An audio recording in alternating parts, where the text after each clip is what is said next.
What's up, everybody? Welcome to the show. It should be an interesting one. We'll see who we attract with this. What an interesting weekend. What an interesting day. What an interesting time to be alive and to be a DC fan. The fandom is fractured. It's fractured. Nobody can agree on things. Nobody can agree on exactly what we need, what we want, what we like, what's good, what's bad, and everything in between. And even sometimes, with the best intentions, sometimes just aren't appreciated. Tonight, we talk about the hashtag wars. You know, we got hashtags out here of sell Zack Snyder's Justice League to Netflix. And now we have a new one, hashtag we run with gun. We're going to talk about that tonight. We're going to talk about the motivation behind it. Seems to be a lot of people talking about it, a lot of people upset, a lot of people with opinions, and tonight we're going to get to the bottom of that here on the show. Your opinions are greatly appreciated. Also, Henry was always getting screwed. James Gunn knew months in advance that he was doing the Superman movie. 6 months in advance, actually. And yet, Warner Brothers, for some reason, still let us believe that Henry Cavill had a future at DC. We're going to talk about that as well. And then anything else that comes up, during the show, because anything could come up, right? Hey, it's the Poindexter Lounge. You never know what's going to happen in the Poindexter Lounge or who just might show up. So stay tuned. Strap in your seatbelts, folks. And let's get this party started, shall we? Here we go. Give me a bottle of anything and a glazed donut. To go.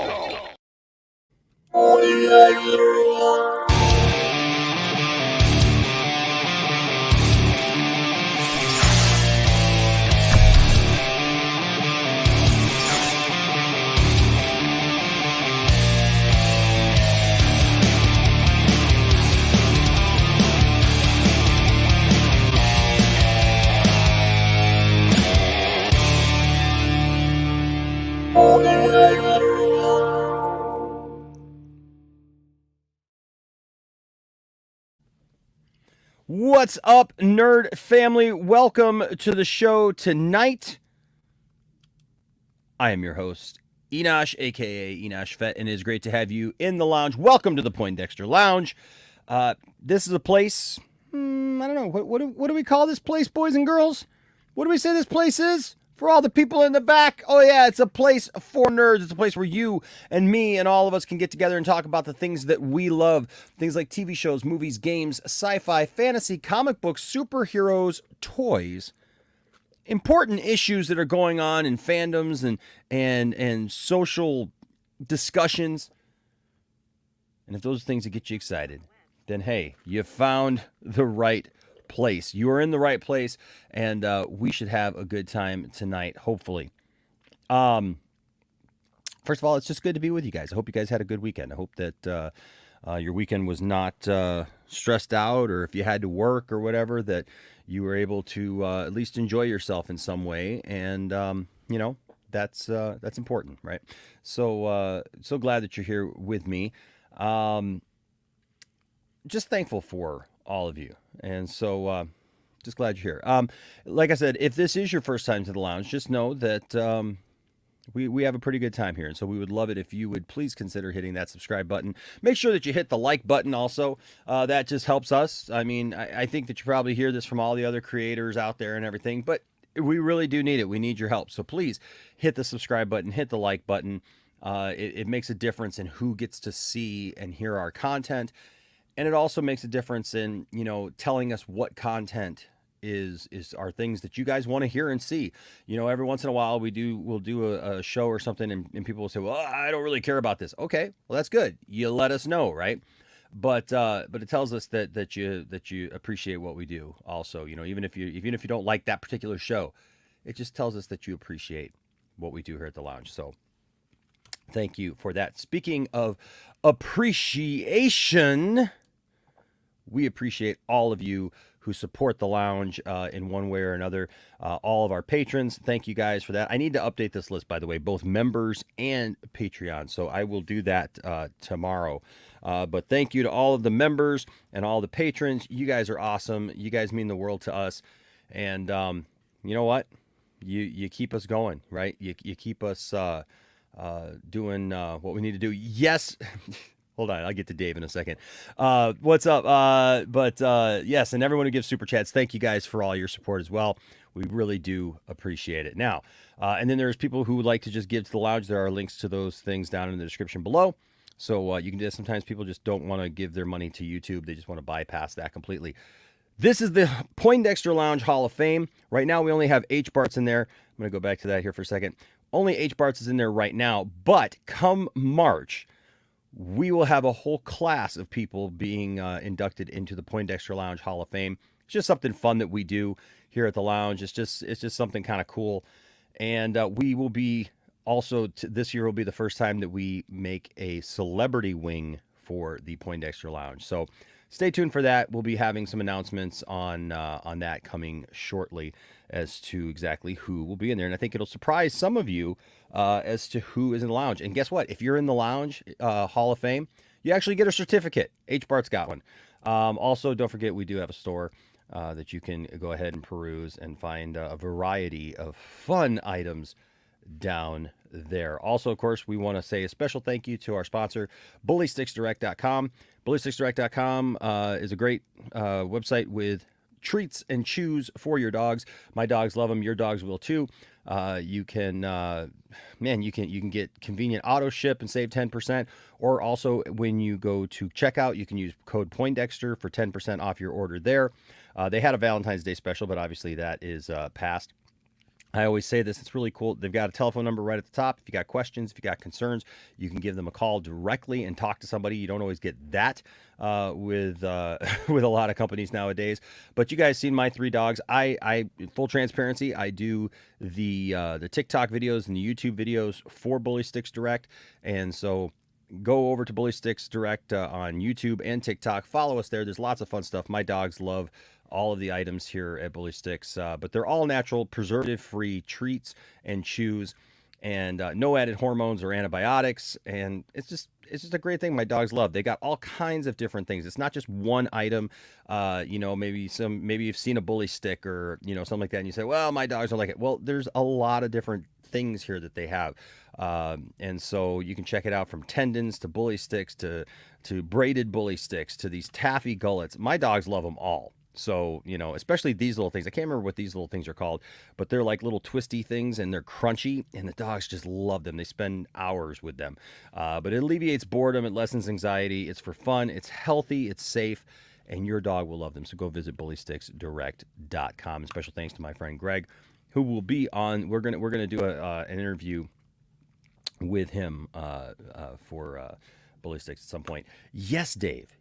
I got the Dodgers hat on. I mean, I can change it, but I don't know what I should change it to. I don't know, with everything that we're talking about, should I change it to my Justice League? Would you be happy, Dave, if I changed it to Justice League?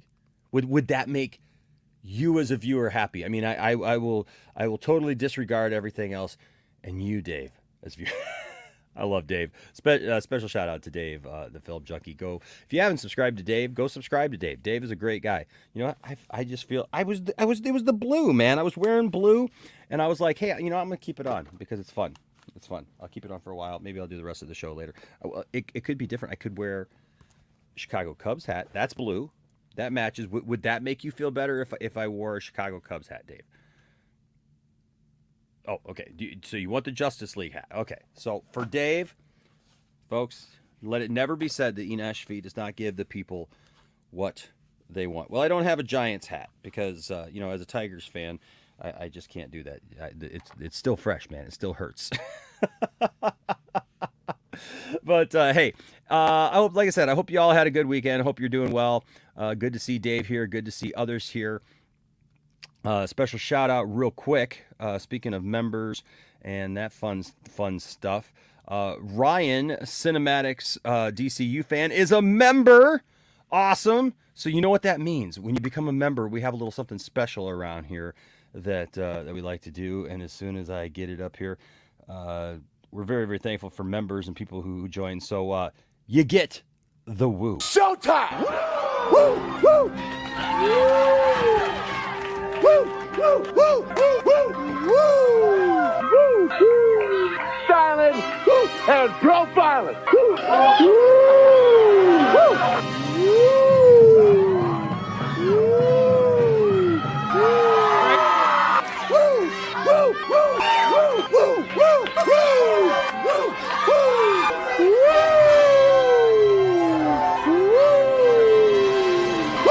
It's live and in color. Woo! So thank you for that. Also, hey, guess what? Not just one woo. Where'd he go? Hold on a second. I'm working my own chat here. Monkey Jeebus is back in the house with a couple of woos himself. Showtime! Woo! Woo! Woo! Woo! Woo! Woo! Woo! Woo! Silent and profiling. I got a slight problem here. I don't have the 4250. Do you have $17 and a good watch?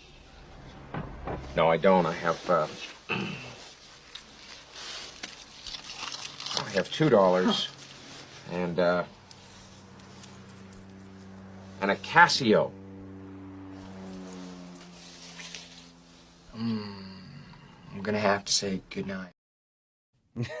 Well, you know what? You can become a member as well for as little as $2. So you don't have to have a Casio watch or anything. But we're grateful to all of you who joined the membership. It really does help, and it means a lot to us. All right. So I want to jump right in today. This weekend was an interesting weekend. We all know there's been negativity in the fandom, right? And there was a time. It almost feels like Batman v Superman, right? There was a time above, then a time below. There was a time when fans of the Snyderverse were united. We literally used hashtags like Us United based on the movie. That they've never come at anyone like us. Not us united. And we had a goal. We were working together for something. We saw things. We didn't always agree, but we saw the best in each other because we were trying to work for something. Now there were some factions even back then, honestly, that just did not get along, and a lot of it, let's be honest, like most things, is pride. A lot of it is people, they experience a little bit of a push when it comes to their notoriety and maybe their YouTube channel, or, maybe somebody reads their articles a little bit more, or somebody pays more attention to them, their podcast or whatever. And, man, it's really unfortunate, right? Because people start to get a big head, they start thinking different ways, and then all of a sudden they start taking out things on other people and demeaning others. And we've just watched this crash and burn, it feels like, over the last year or so, among people who were once friends, and it's gone in weird places now. We've seen people be attacked for various things, accused of things, drugged through the mud, all that stuff, and it's just not right. It's just not right. And I've tried to speak out against it. I know other people have tried to speak out against it and just say, we need to come together. There are people who try to speak for Zack Snyder, who've never met the man, never even talked to the man, and they act like they know him. And it gets creepy. It gets weird. It gets strange. And you ask yourself why. I mean, because most of it is these are movies, right? I mean, like, people act like this is some kind of religious experience, it seems like. And they're movies. They're movies. Now, for Zack Snyder's Justice League, we came together for a cause. It was a film, yes. And part of it was we wanted to see Zack get the recognition that he deserved for making a movie. And we got to see that. But also with that was something amazing. There was something amazing attached to it. And that was the fact that Zach and his family had suffered a terrible loss with their daughter, Autumn. And so therefore, AFSP, the Foundation for Suicide Prevention, became involved, where we were raising money to support AFSP. And many of us did streams where we could raise funds for AFSP, for suicide prevention, that would actually save people's lives in real life. We weren't just talking about superheroes anymore. We were talking about caring about people where they were, because let's be honest, we all suffer depression at sometimes. We all suffer anxiety. Everybody's on a different level of how much they suffer from that or deal with that, and kudos to everyone out there who has gone through those things, and you're pushing back and you're fighting that fight. And I just want you to know, no matter who you are, you're not alone. You're not dealing with it alone. Everybody is dealing with these things on some level, and never give up. Okay? Keep fighting. And if you need help, it's awesome that organizations like AFSP are there. You can contact organizations like that, counselors and professionals and even your religious organization, whatever. There are people out there who are willing to help you. Unfortunately, it seems like now we've kind of lost the plot. We're in a completely different place, where it's no longer about these things. It's about building our brands now. And I think that's one of the reasons why we've kind of gone in the direction we've gone, because we don't have a clear focus anymore. We don't have something that we're fighting for and pushing for anymore that actually matters, that everybody can rally behind. Everybody's not going to rally behind Poindexter Lounge. If I get up here and I'm like, hey, man, this is Poindexter Lounge, and we all got to, stand behind Poindexter Lounge, and I'm going to make a hashtag or I'm going to make a thing, whatever, and it's to support my thing. Well, some people are going to be there for it. Some people are going to be excited about that. And then others are just going to go, I don't care about Poindexter Lounge. And that's fine. That's fine. And that's kind of what we've seen a little bit, right? Is a breaking down of fandom, really, to be honest with you. And it's very unfortunate. That being said, we all know the hashtags are out there. People are using hashtags trying to get attention, because look, let's be honest. The hashtag that we started with, release the Snyder Cut, we look at that as having been effective. But now everybody's using a hashtag. It seems like every other week there's a new hashtag about something. If it was restore the Snyderverse, release the Ayer Cut, which are definitely things that I would love to do, and that's what hashtags are there for. But now we've got, sell Zack Snyder's Justice League to Netflix. We've had a few other, people want to fire James Gunn. So it's fire James Gunn, other derogatory negative things about James Gunn. And I don't know that it's all good. You know what I mean? It's kind of gotten cringy now, and it's kind of gotten, just kind of blah for me when it comes to hashtags. When I hear somebody say, well, use hashtag whatever, it's like, okay, and they try to have these events, and now I'll be honest with you, people pad their numbers when it comes to events and say, well, we had this many people or that many people, and it's just the whole thing's a mess. Bennett, you're right that the studio doesn't help. Some of the people involved, the leadership hasn't helped. It's just all a big mess. And sometimes it just makes you wonder, like, what do we do, right? Well, two people this weekend who have been friends of the show, on the show quite a bit, obviously, RJ and SAGGY, came up with a hashtag this weekend. And I think that it came from a good place in their heart of what they wanted to do, trying to do something positive. And that was, but unfortunately, for them, it was supportive of James Gunn. Okay. And a lot of people saw that, they took to it, and they got ticked off. And many people in the fandom have responded in ways that I don't think that maybe they were anticipating, or at least maybe to the level they were anticipating once I said it. Because I didn't see some of it, and then I wanted to talk about it, and I was made aware then of some of the negativity. And so I said, you know what? Let's have a discussion. Let's have a time. Let's have both of them on and talk about like where did the idea come from? Why, right? Like what is it? First of all, I got to stop because I see a name here that I haven't seen in a long time. Ill Life, man, how are you doing, bro? I hope that you're well. Man, I hope that you're doing good, man. I miss you, bro. So I'm gonna bring in Saggy and RJ, and we're gonna have a discussion about it. And so the only thing that I want from the chat is this: know this. We're not gonna have any name calling. We're not gonna have a bunch of negativity getting thrown around. If that happens, you will get timed out. Okay, is that fair? Just because people don't need to see that.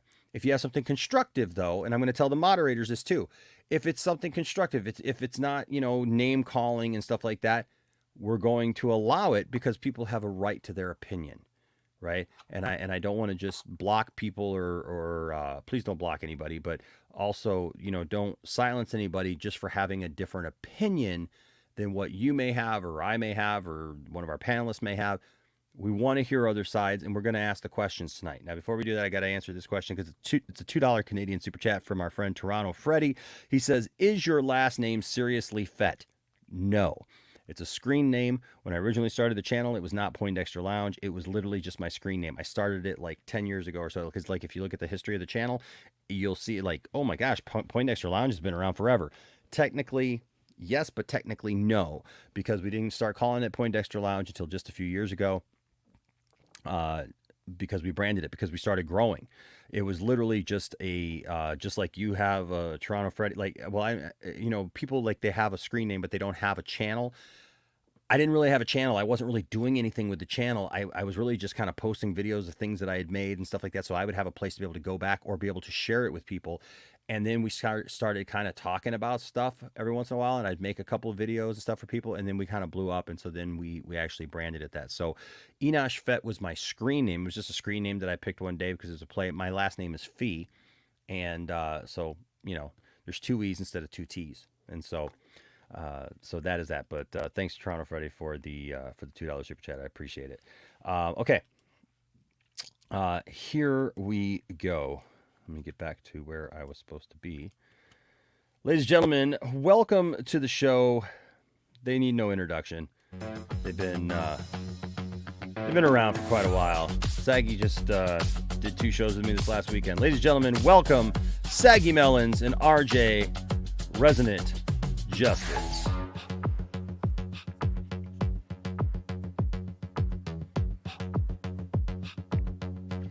Welcome, guys. I know, right? You guys got a graphic and everything. Isn't that cool? That's very fancy. Nice. All right, guys. So what the heck, man? You guys just trying to like pee in everybody's Cheerios? What's going on? That's the only reason. Yes. That's the only reason, right? That's what I figured. I figured. Dave. Get him out of here. Yes. Get him Yes. out of Already with the name calling. No, he doesn't. No, he does it because I do that in his chat every single time I show up. I'll just say somebody smells. Oh, that is awesome. That is awesome because you're always talking about everybody else smells. Well, you know what? There you go. Thanks. What's up, Prime? What's going on, buddy? Okay, guys. So obviously there's been a whole lot of discussion back and forth, and even the plunger showed up tonight. That's who showed up tonight, even. Well, I mean, that's how you know it's going to be a good show. That's old school right there, folks. There's people who don't even know what that's about, man. That's when Matt Jarbo talked about the story when he had to plunge his Broke toilet his and the toilet. plunger broke and everything, and then somebody made this account. We still to this day don't even know who the plunger is. There's a Twitter account for the plunger that Matt Jarbo broke, which is amazing. Okay, but so there's been lots of hashtags, lots of people using hashtags. You know, people reporting live from the La Quinta Inn hot tub. I'm sorry. Yeah, no, I mean, I really wanted to get through that with a straight face because if you know, you know. What I think is funny is that's not even me saying if you know, you know. That's literally like the person who was in the hot tub at La Quinta going, I'm at the La Quinta Inn. If you know, if you know, you know. What does that mean? I'm sorry. Okay, already so starting with the toxicity. Transparency. It was Skywalker the Jedi, but I gotta ask. I mean, Skywalker, if you're watching for some reason, Eric, why? What does that mean? If you know, you know. The La Quinta Inn, man. I know, you know. I don't know. Listen, if you know, you know. I guess I just don't know. And sometimes you just don't know what you don't know, right, RJ? You beat me to it. Yes. No, I will start with saying like the hashtag, right? Initially RJ was like, wouldn't it be funny if we just made a hashtag and it was more positive and just like tick off that other side of that fandom using that other hashtag, just because like we thought it'd be funny to do something that was positively motivated instead of just negative. And then we were just coming up with names, and then I just was like, the hashtag we run with gun. I came up with that and focused on gun because I know there are people in the fandom that are looking forward to what gun's going to do. And there's just been so many personal attacks on gun, like hashtag fire James Gunn, hashtag done with gun, all these negative things towards gun. So I thought it'd be like a good thing for a hashtag to be positive, to get people who are excited for what the new DC slate is and like excited that James Gunn is doing stuff. So that's why it was we run with gun. It wasn't to be like a competitor against really the other hashtag, because like the whole point was like, you know what? When people started picking up on it, and then James Gunn liked a tweet that used it, we were just like, wow, there are actually people in this fandom that are excited for what's to come with DC, and that's why they're using it, because they like, this is a movement we can get behind. It wasn't even meant to be a movement. It's more like we just wanted to give fans that are excited for DC stuff their own hashtag to use, so because they're tired of the other ones. So we're like, well, if you're tired of that one, don't engage with it. Have your own. Just have your own thing. And we're not going to do events. We're not going to like do things like we thought. Like maybe if it becomes a thing, we can use that to do some charity work. You know, well, Poindexter Lounge is doing events, right? In either August or October, we're doing Poindexter Con. So my wife and I are looking into the planning of that right now and how we're going to be able to do it. We're going to do that out in Vegas, and hopefully have a lot of other streamers there and stuff. So you can put that on your list. Saggy's going to be there. So right, and it's not like we are pushing people to use it. Like if you want to use it, there's like no rules of endearment. There's nothing like you have to do. It's like it's not like a thing where you need to tweet it once a day. It's just something that it was like a spur of the moment thing. Just be like, hey, wouldn't that be fun if you tried? Like all great ideas, it was made while on the toilet, you know, and it's just kind of like, hey, let's see how that goes. Right. So you're admitting that you made the idea on the toilet? Yes. Will, you gross. You were talking to me while you're on the toilet. Gross. Wow.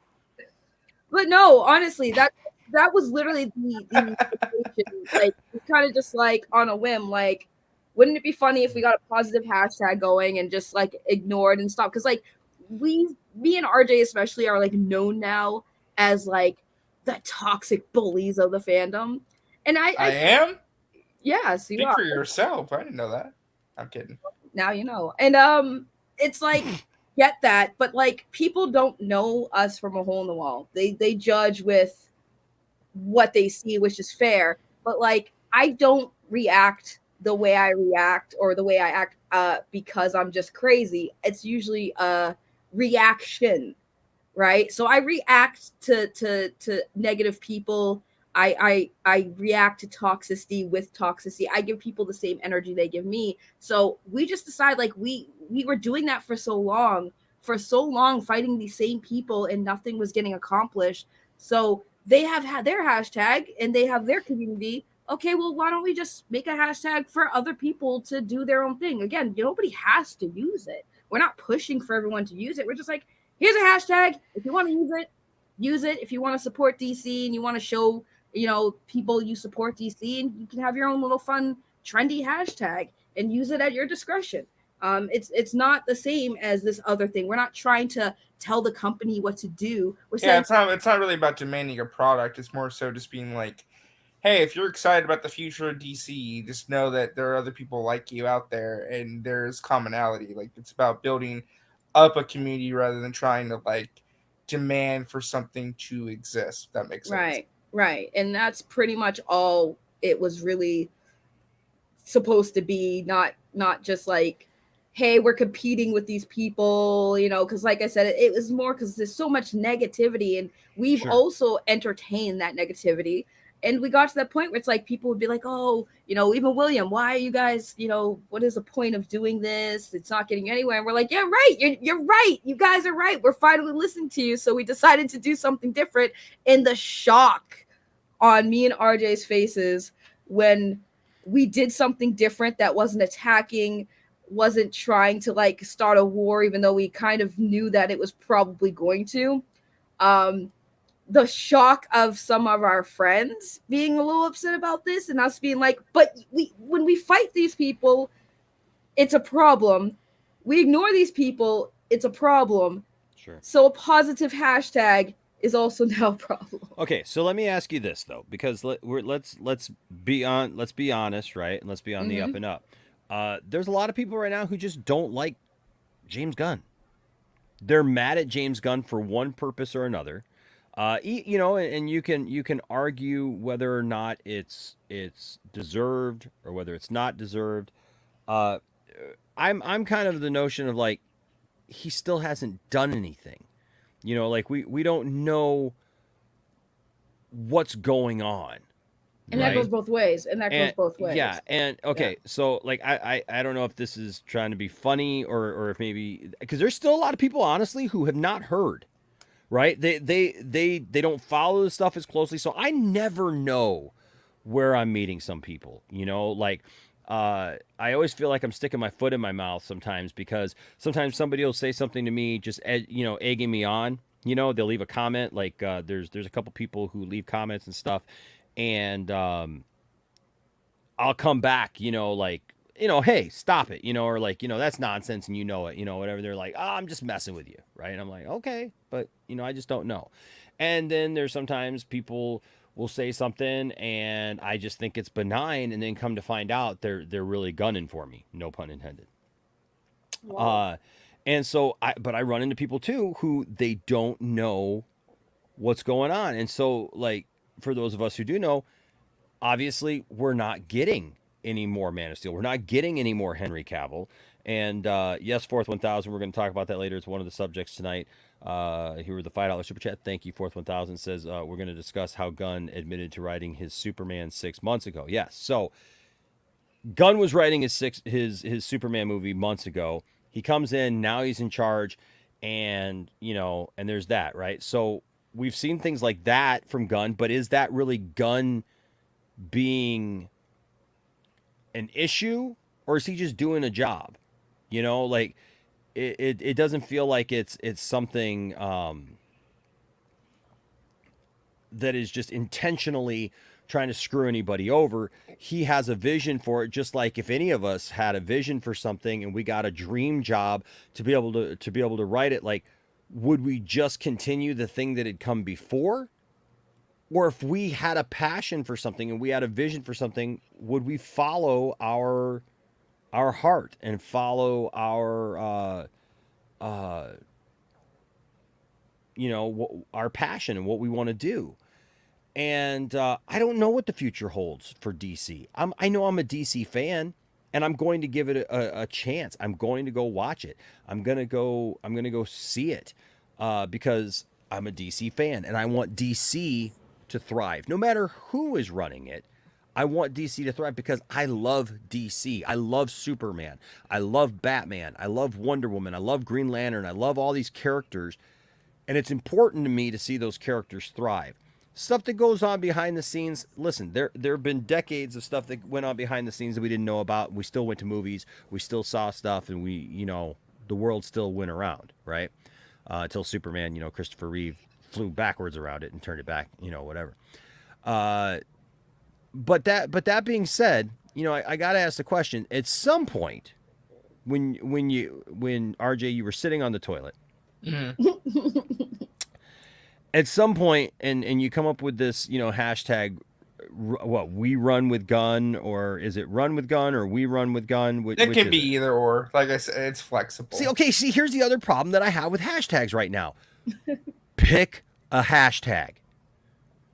You know what I mean? Like, that's the only way you're gonna. I feel like, and I'm not yelling at you. I'm not yelling at you. I'm just saying, like, this is the problem that I have with like the Zack Snyder's Justice League to Netflix. Don't split the hashtag. Like pick a hashtag and say, this is the hashtag.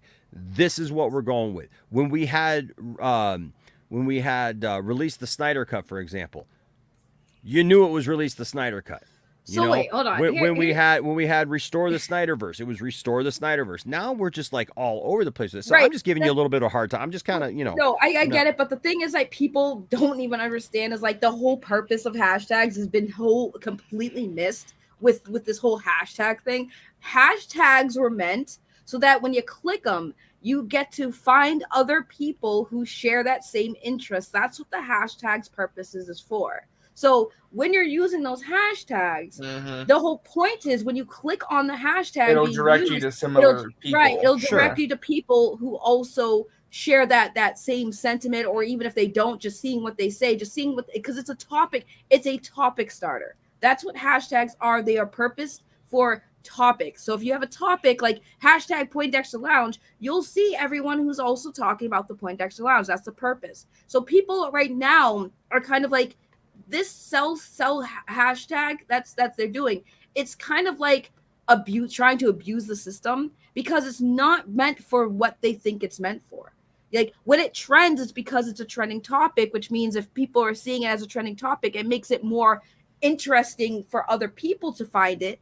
That's the purpose of the hashtag. So, like, when they get it trending, it's not like it's trending and that means, oh my God, the studios have to pay attention. Mind you, the trending doesn't even always be shown to the people they want it to, right? So if somebody doesn't have any interest in entertainment, if that hashtag is associated with entertainment, those people on Twitter won't see it, So, I mean, again, it's also the fact that people don't understand what hashtags are even for anymore, because of the fact that how they've been used in culture wars. And I mean, I get what you're saying. Not a lot of people like gun, and we don't care. That hashtag is for people who like gun and for people who are excited for DC and what gun is going to do. It's not for people who don't like gun. That's the whole point.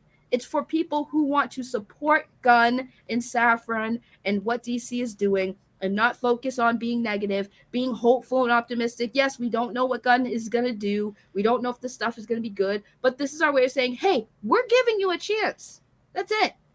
And if you guys don't want to, then keep doing what you're doing and do whatever the hell you want to do. I would say it's meant to be more so just an outlet for people to express excitement for possibilities and, like, hope for listen, the hashtag could absolutely age poorly, because if it comes out and it's crap, then it's crap. And we are going to obviously admit that and be honest with ourselves. But it's really just meant to be the outlet for, hey, if you're excited about something and you want to be talk about the future of DC in a positive outlet, here's an option, a hashtag for you to use so you can engage with that and kind of find like-minded individuals to chat with. Right. Because I think people misunderstand that it's not like we're not doing it the same way that other people are doing it. Like, hey guys, if you want to see this happen, hashtag this. It's like, hey, are you tired of that other hashtag? Is it annoying you because it's all over your timeline all day, every day, all week, and 7 days a week, and on Valentine's Day? Well, here you guys go. Now you get your own hashtag to use so that you can feel like at least you can ignore that noise. So if you want to support DC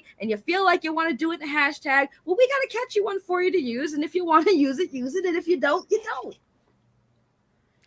Yeah, I don't know, man. I feel like, Saggy, you bring up a good point, and that's that people are using hashtags in ways that probably weren't their original intention. Their original intention was to be able to focus and point you. But isn't that what they are using them for? Is to focus and point people towards different topics of discussion, whether it be release the Snyder Cut, for example, right? Like that was Right. it points you to people who are talking about the Snyder Cut, or did, it pointed you to people who were talking about that, who wanted that or even didn't want that, and we're still talking, about that. Even with other ones, release the Ayer Cut.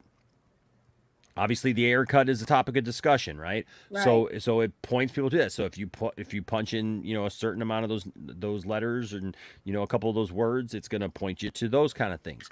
Right. So knowing the back and forth, right? And let's just put it all on the table, right? There's been a lot of bad blood, Yeah. right? There's been a lot of fighting. Look, I've found myself in the middle of a lot of nonsense, right? I got people who harass me, sometimes daily. I got people like Josh Gad in my chat that need to shut the heck up and go away and stop being in movies because I'm tired of seeing your ugly face. Wow. What did Olaf ever do to you? Olaf can melt away for all I care and not come back some other day. Wow. Leave Olaf. Justice for Olaf. Hashtag justice for Olaf. I don't even remember how my war with Josh Gad started, but I love the fact that Josh is I'm just saying, okay, so I've had I'm sorry I broke that tension, but it probably needed to be before I went somewhere else. But the thing is that I've had my own issues with people who don't like something that I say, and they take it personally, and then all of a sudden that's all I'm about. Right? Doesn't matter anything else I've done. Look at Dave, who is here. I don't know if he's still here or not, but Dave, my gosh, Dave the Film Junkie has meant so much to the fandom, has been a positive person in the fandom and stuff like that. A couple of people didn't like something he did or said, or because he didn't join up with some, cause or do what they want. Yeah, he's here tonight. He's still here. But you know what I mean? Like he didn't, join up with something like that. And now all of a sudden it's like, oh, Dave, Dave sucks and we don't like Dave. And it's just like this nonstop just assery of people who just complain about everything, come at you for everything. And so you guys have been on the receiving end of some of that. And I'm going to be absolutely honest. You guys have definitely doled out your own amount of stuff back. Saggy, you are no. I want to be totally honest here. So Saggy, you are obviously no stranger to the drama streams. She has toxic in her name. Yeah, and to putting your opinion out there, right? Damn right. RJ has a way of trying to act innocent, but we all know what RJ is doing. What I do. RJ is not fooling anybody. There's a hashtag for you. RJ is not fooling anyone. It's too long. It's too long. You gotta. No, you know what's too long is this right here. Hashtag make Josh Gun or Josh Gad. I'm sorry, the host of Poindexter Lounge. That's too long. No, you're right. And the thing is, like I said earlier, it's my drama. It's always reaction. It's not like I wake up one day and say, hey, I'm going to pick a fight with a stranger because I just need some content today. No, it's more like I'm reacting to something. And then I'm like, well, I'm just going to monetize this because why not? Everyone else is doing it. It's the hip new cool thing the kids are doing. So I just put up a live stream and I just go off. But it's all things that I feel and all things that I'm passionate about. Because one thing I always am and I take pride in, and no one is going to take this away from me, I don't care who you are, is that I am very fan orientated. I feel like fans need to be respected. As far as content creators go, we should be respecting you. We should now, would you say fans and other people or only fans? I know what you did there. I see what you did there. But no, I mean, honestly, yes, only fans.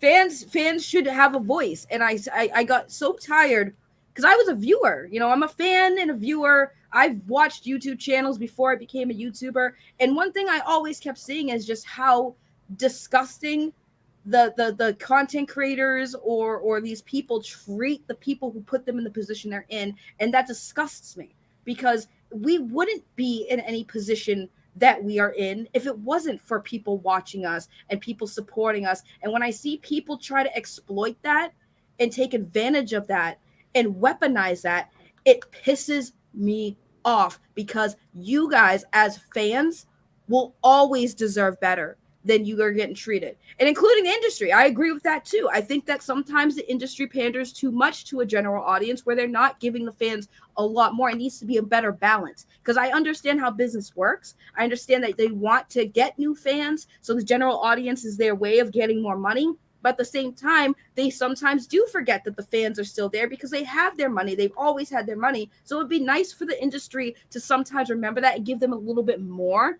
So again, it's not like I'm just fighting for the sake of fighting. I fight because sometimes I see things, and unlike a lot of people who don't have that drive or that willpower or that mindset, that mental capacity to handle that kind of stuff, I do it because it feels good for me to feel like, whether it's coming off toxic or not, I've helped a lot of people, and I'm proud of that, and no one's going to take that from me.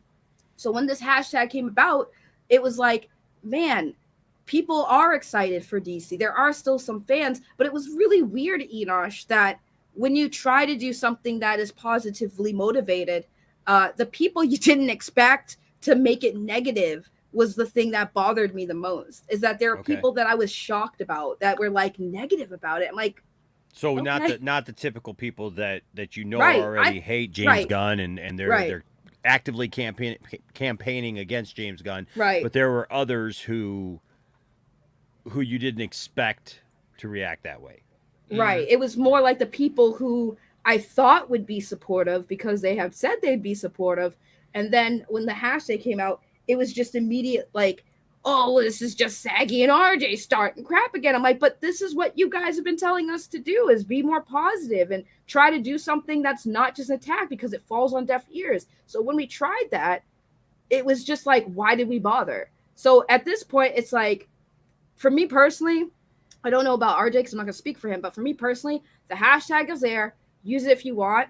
I'm not pushing it. I'm just going to let it, it's out there, and sit back and just let it do what people want to do with it. I mean, I'm not trying to start a culture war, even though we had a feeling that it would, because we do know these people and how they operate.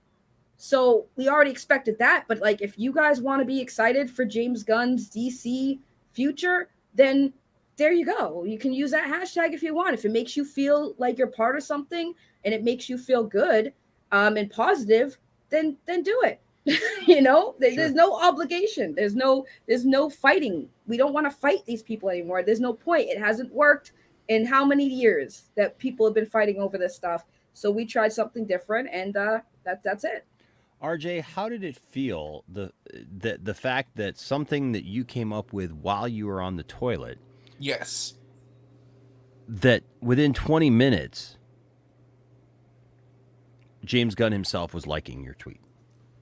Well, considering I'm on the Marvel toilet all Disney, the time. Well, I'm on the Marvel Disney payroll. That should not be much of a shock to anybody. So, gosh, that's money horribly spent, by the way. Yeah, well, no.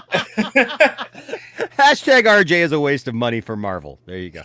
No. I mean, it was kind of just fun. I mean, listen, a lot of that credit has to go to the accounts that picked up on it right away. I think it was like the Home of DCU account and like DC Verso picked it up like right away. They were already making graphics and stuff. Because we just like literally started it and just tweeted out like a little tweet, and then people were picking up making blurbs and stuff, and that was kind of cool to see that people were engaging with it in that way. I mean, again though, like I don't think myself or Saggy had like high aspirations for this or some kind of big plan. It wasn't like that.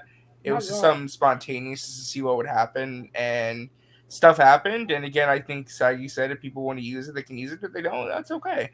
But at least people know there's like that you can have an option to do.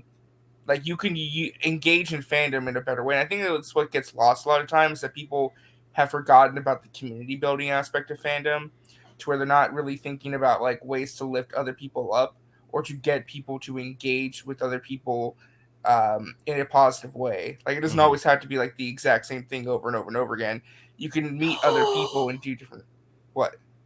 somebody came in the chat, and I want to say congratulations to Drunk 3PO for getting a book out. And yes, that is true. I would burn the world for you. Okay, so can I just point something out too? By the way, hi Drunk 3PO. Here's the thing. I feel like there's people, they just don't act like adults anymore. You know, okay, so just because you disagree with somebody, or maybe you vehemently disagree with somebody, right? It doesn't mean that you can't be friendly with them, or that you have to hate them, or you have to go on a campaign war against them. What I think is interesting is like for example, last week I gave the business to RJ probably 4 or 5 times. Okay? The bizness to RJ, or man. biz sassy. Right. You know what I'm saying? There was something that was like, I was listening to stuff RJ saying, and the first thing that came to mind was this is crack. Just saying. Yeah, Enosh just wanted to come in and just smack me right up the side of the head. And you know, I had a feeling, but that being said, I don't dislike RJ. And it's not like this is like some campaign of mine to go off on RJ and to like, you know, undo RJ because I disagree with something he said. Listen, if we all knew each other's real lives and how we exist, there'd be plenty of things that we didn't agree about. But who cares? You know, that's not the point. The point is that we should be able to talk about those things, call each other out on those things even, and not have to feel like we just awoke the Kraken every freaking time. And you know, that's my biggest problem with some of the fandom that we're in, or even if it is the same fandom anymore. I don't even know hardly anymore. But that people they get so serious about stuff. And I have taken, I know and the reason why I say me is because it's not that I'm making it about me, but it's that this is my experience, right? So all I can speak to is from my experience with some of these things. And that is like, if I don't use a freaking hashtag on a day, it's like, you don't support us. You don't support the fandom. You don't support this and that. And it's like, no, you're missing the point. Right. I do, but I don't have to do every little thing every time you do something. Because it's not that serious. Right. Yeah. And it's funny. It's funny you say that. Or if like when scoopers were talking about scooping and stuff, I said, look, I don't agree with it. Well, then people, you know what got me to the point where I started calling out people, and let's be honest, okay? We're just going to be honest here. People like Syl and Mikey and stuff like that. And I know there's people who don't like my opinion about that stuff now. And there's people who are mad at me, so angry at me. You know, just why don't you stop talking about it, whatever. And pretty much, I mean, I have. But I'm bringing this up because there are people who dislike me now. They're like, you know, I loved you in the past. I literally got like so many DMs from people, from like 2 or 3 people saying, Enosh, I watched you and I appreciated you. Why can't you just like support Mikey and Syl and whatnot? And it's because at first somebody just asked me about what I thought about scoopers and what I thought about the scoops that were coming out. And as soon as I said that I didn't agree with them or I didn't think that they were correct, all of a sudden people started coming at me. And all of a sudden, it was not just people who liked those people, but it was people being sent to me, and it was people being done in weird ways. And there's people still involved with that stuff that now have YouTube channels that are dedicated to me, and Twitter accounts that are literally dedicated to me. Okay, and so at some point you just go, okay, screw it. I'll throw caution to the wind and I'll start naming names and say, look, if that's what you are, if that's what you're about, then I got a problem, right? And I won't shy away from that. I won't be forced into seclusion. I won't be forced into silence because you think that you intimidate me, because you don't. Right. You know? And so that's what I see, is that we've lost the ability to be adults.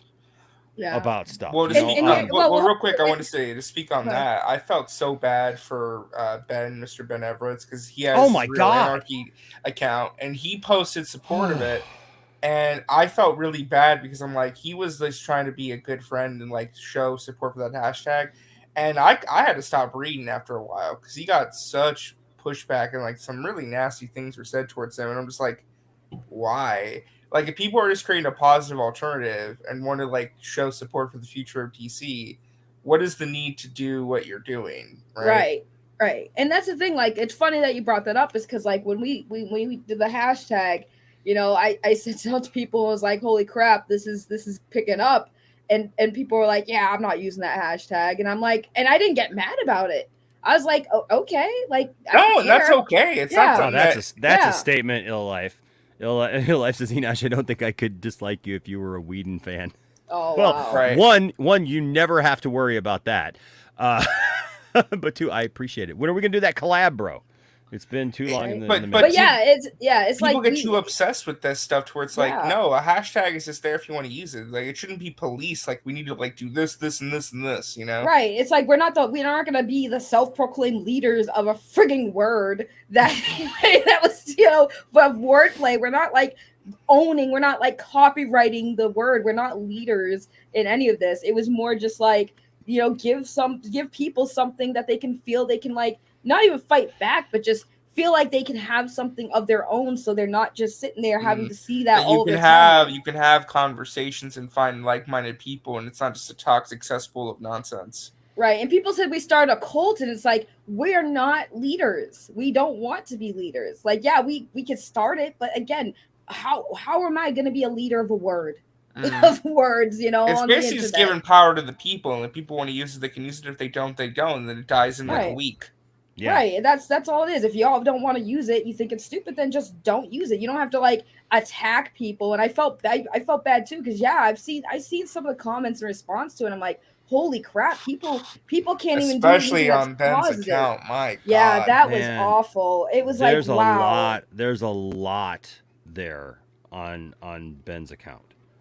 You know, so Castelos Way for the 499 super chat, thank you. Says, are you three willing to cross to the other side of the aisle and discuss this rivalry amongst us? This war has to stop. Not looking to fight, just unite. So I can speak for myself, man. So, you know, I've been on Sill's show before. Sill and I were friends. You know, Same. like I didn't have any issue with Sill. My problems with Sill wasn't even about Sill, to be quite honest with you at first. And this just my and I'm guessing that's what you're talking about. I would be more than happy to. One thing that I don't want to be though is ganged up on. And I have gone on things like that and crossed the aisle, and then all of a sudden it's like it's been stacked against me, and then people wonder why I get frustrated and like I've gotten upset, because literally when you can't get a word in edgewise, it becomes like, well, then why am I even here? You know, that happened to me with let's be honest, Halogen Helix a few months ago about the Ezra Miller thing. He extended an invitation to me to come on his show and have a discussion about Ezra Miller because of the way that I felt about Ezra Miller at the time. And that was at the height of, you know, all the stuff going on.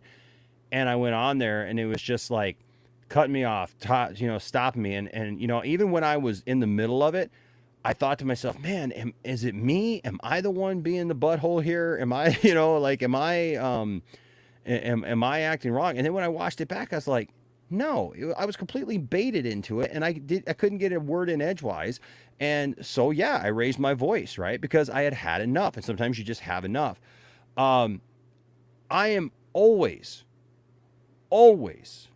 willing to have a discussion with somebody. But one thing that I have a hard time tolerating are lies, right? Especially when two of us know the truth, right?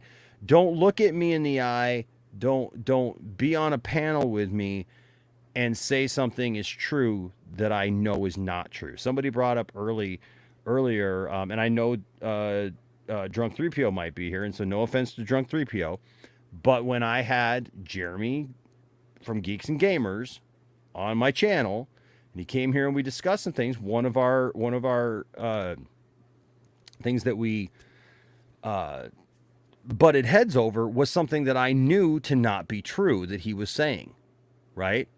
I mean, we were fine. We were talking about G.I. Joe stuff, you know, and we had a couple of other, you know, discussions or whatever. And I don't hate Jeremy, you know, but I am going to state what I know is true. And so, yeah, I'm absolutely fine about crossing, you know, the aisle and having discussions. It just depends upon what those discussions are, because I think that that's really the point of it. Because if we're going to talk about like actions, you know, and then people don't want to take responsibility for their actions. Listen, I am not perfect in any way. If you come to Poindexter Lounge and you expect to see Enosh Fee as a perfect individual, or that I think that I'm perfect, or that I think that I have all the answers. Look, I might sound like I have all the answers sometimes, but it's because I have a channel and it's my opinion that is coming out, right? So I'm going to speak from an authoritative position. It doesn't mean that like across the board that's true for everybody. But when it comes to like manipulation and stuff like that, it hits me weird, you know? And so that's why. But I have no problem with being. And I agree with you. This war has got to stop. This is, it's just it is. It's, you know, a lot of people know that me and Zod had a little thing there for a minute, you know, and I distanced myself from Zod for a while, and then Zod reached out to me, and we had a discussion, you know, we actually had a back and forth, and we worked it out, you know, and that wasn't public to anybody. That was just between him and I, and we moved on. I famously had a thing with Matt Jarbo last year. You know, that's the other side of the fandom. The feud of the summer. Right. I mean, that thing just seemed like to never want to go away. And I felt like most of it was kind of fabricated, because for the most time I didn't even have a problem with Matt, but there were things that were being instigated and things that were going on behind the scenes and all kinds of nonsense. And RJ was there. He could tell you, like, I had finally had enough, you know, and, you know, so I'm always willing to have a discussion. How about you guys? I'll jump first. I would just say, when it comes to having that conversation, I think that I at least attempted to have a conversation with the opposite side, and it just turned into a yelling and screaming match, and where I had Skywalker berate me in front of my face, like calling me like obscene things and talking about my brother for some reason and like other things. It was not very productive, and because I really don't have as much of an issue with Syl as I do his cool table people. They, I think, are a lot more, have more issues, I think, than Syl does at this point. I agree with you. I agree with you on that, because Syl and I have honestly had conversations in the past, RJ, where we were able to come together and talk about stuff. There's been things that I said that were taken out of context. Max is in the stream right now. When Max did his, he was trying to do something again that was positive. Right, the fan award thing, right, and you know, we were all just having fun, and it was a thing. Like, look, it was literally something that my friend Max just made up. It wasn't like we got anything. I didn't get a prize. I didn't get cash. Nothing was on the line, and Syl took over. The thing was somebody independently shared with me some information about the fact, and at the time, you guys got to understand, there were people on that side of the fandom, people who Syl had given a platform to, who had done a 5-hour stream yelling about me, yelling about people like Dave, the Nerd Queens, and saying some pretty awful things. And then all of a sudden the chatter was, we're not going to let Enosh win this very unimportant thing, right, that we were just having fun with. And so somebody who is very privy to certain information and is very smart when it comes to that, approached me with the materials that there were people who were manipulating the system. We'll just put it that way. I never went live. In fact, I blame SAGGY, because it's SAGGY's fault. because I never once said a word about it publicly. I went to Max and I said, hey, you should probably know this, and it wasn't even about me. It was about, you should probably know that people have basically broken into your voting system and they're manipulating the voting system. And we talked about it. And then we got a hold of Sil and we had a conversation, and I talked with Sil for almost 2 hours. And we were fine. And then we went on Sil's channel and it was all good. And now I got people going on, oh, it was so important to Enosh that he win this thing, that, oh, he made up this thing. I didn't make up anything. I never went public with it. Saggy was privy to the information because Saggy and I were just talking as friends, and I just told her what was going on. And Saggy got mad about it. And I love you for that, Saggy. I love you that you would defend my honor. But it really wasn't even my honor. You know what I mean? It just what it was. And people have tried to use that against me. And people who are on the cool table, RJ, like you said, people who are part of that. And this goes. You can't have conversations with them. with Ill Life's statement here, like, and most of Sil's fans could care less about the scoops either. It's about the community and like-minded people. And I agree with that for some of them, because a lot of them are here in our chat. Right? They're here in my chat, and they're friends of mine, and they're people that I like, and I see them over there. I see their comments sometimes, and they don't always agree with me, and that's fine. And that, you know, whatever. As long as they're chill and cool when they're here at the lounge, everybody's welcome here at the lounge. But there are people now that I know that are the people who run the YouTube channel that is literally running videos about me. And there are people who have been in my chat and tried to spam my chat. I know who they are. Like, I literally have the information. I know who they are, and they're upset about that. And so it's kind of backed off a little bit, but they show up, they change their name. They've said things about my wife. They've literally created screen names about my wife, about my children and stuff like that. And how do you have a conversation with somebody who has taken it to that level? Right. RJ. So you make a good point, RJ. And same with me. I mean, we've all, here's the thing that people don't understand with this whole Sil and Skywalker stuff. We all were fine. You know, Skywalker was on streams with Mad Max, who's in the chat, and that's how I even knew who Skywalker was. But he always had this thing, like, if you disagreed with him, you could visit, like, if you go back and watch the stream on Mad Max's channel where you see Skywalker, whenever you say something that he disagrees with, he starts getting physically especially with angry. Me. Especially right? Like with me. I don't know like why. you couldn't disagree with him without him getting physically, like, bothered by it. And it was weird. And again, I had no issues with Skywalker. At one point, I even defended him because he was passionate. And I even said, you know, I respect the passion.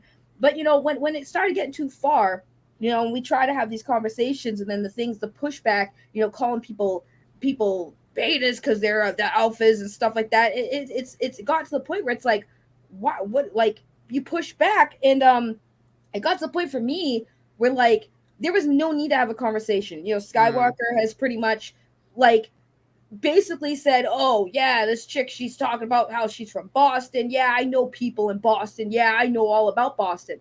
And for people who want to sit there and say, well, that wasn't a threat. Well, why are you saying that you know people in my city?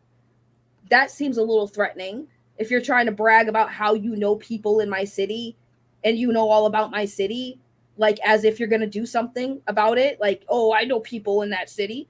And then that's the type of people that I want to have a conversation with, people who are literally wanting to now imply that they want to harm me in real life because they don't like my smack talk because their fifis got hurt. So, I mean, I would talk to anyone else but that group of people, because that group of people, they had ample amount of opportunity to have a discussion with us. Hell, some of them have had the discussion with us.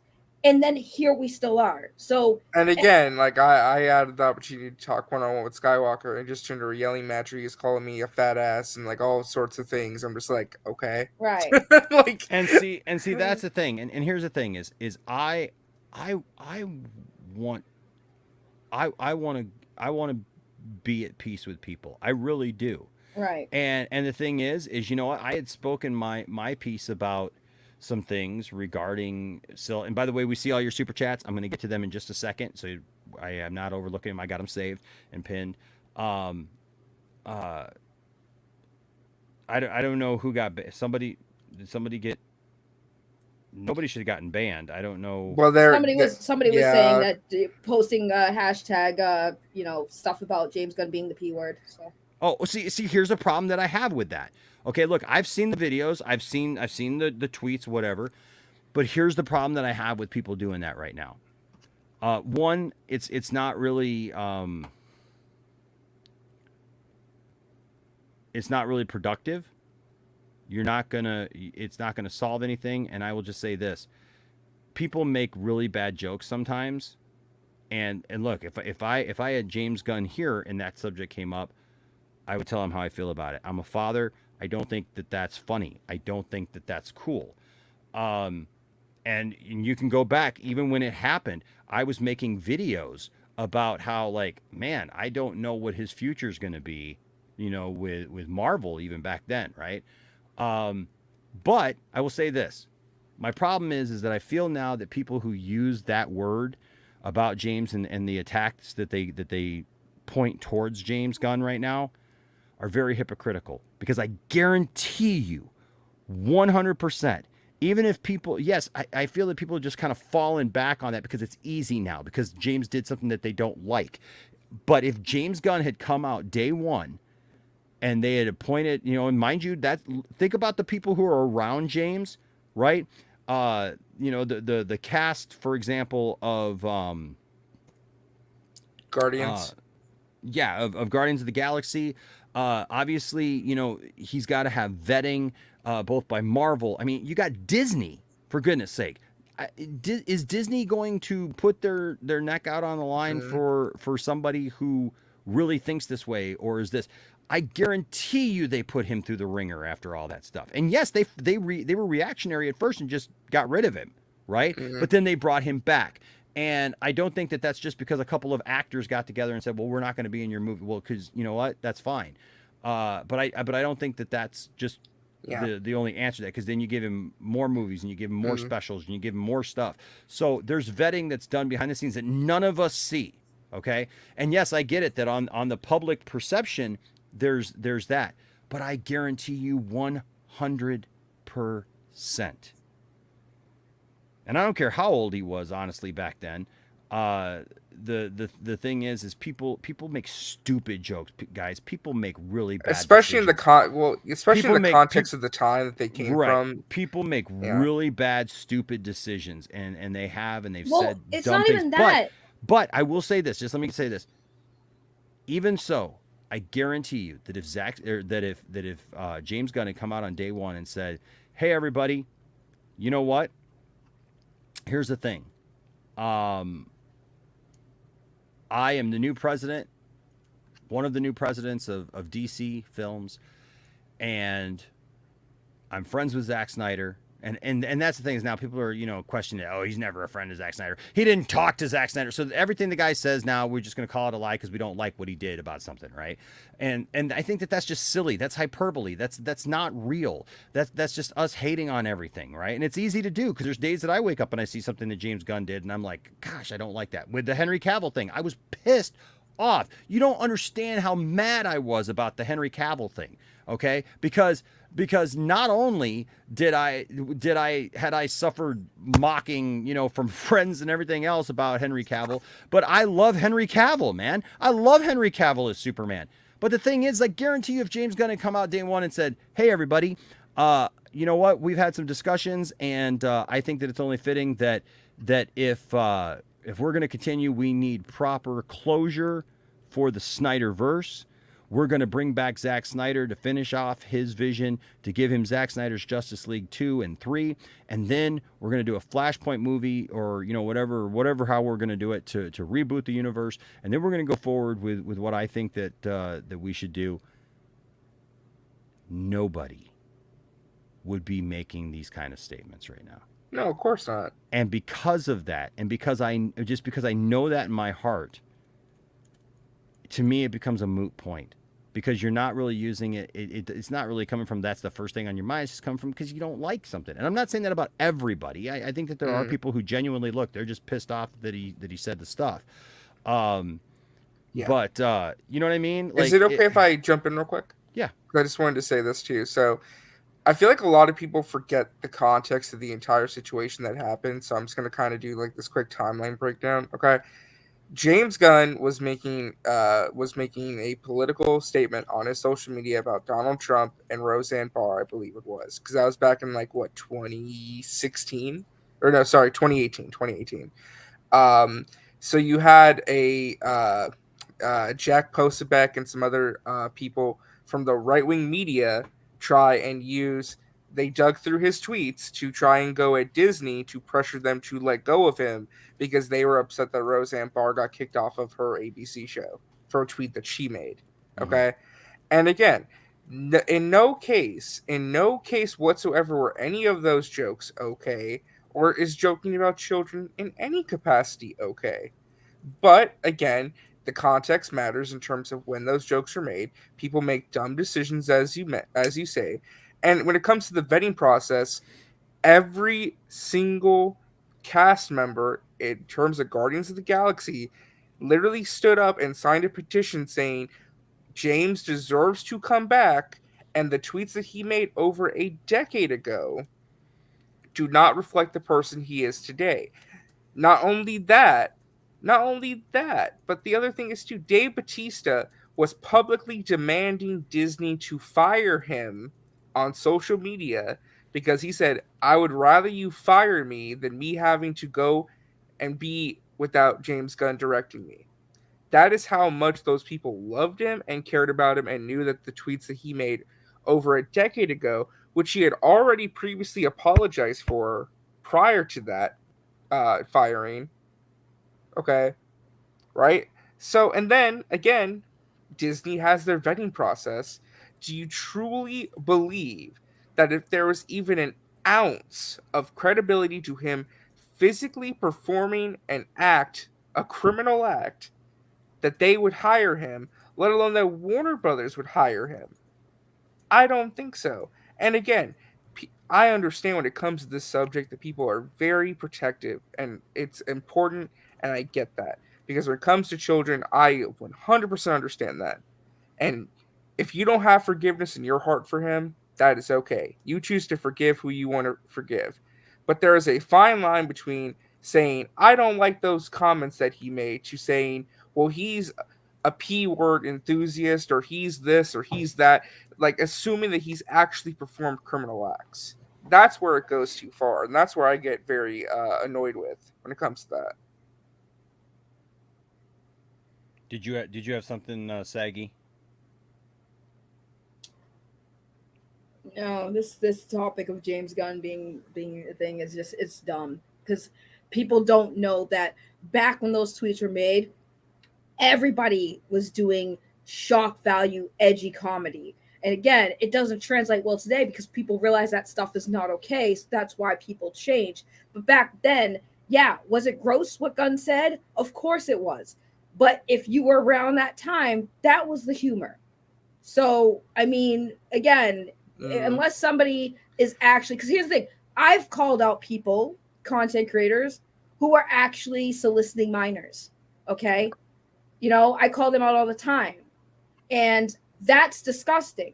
Now, saying something that's in bad taste or making a poorly taste joke, that's one thing. And I forgot to mention, too, James Gunn comes from Trauma Entertainment. If you know anything about Trauma, Lloyd Kaufman, and those movies... If you're easily offended, don't watch that, for God's sake. Yeah. Right, that's what I'm saying. There was a point in time when that was the bread and butter, you know? Right. By the way, Floyd Kaufman, creator of Trauma, is coming back to Poindexter Lounge on William's show, Sci-Fi Center. He's already been on the lounge before with William. So nice.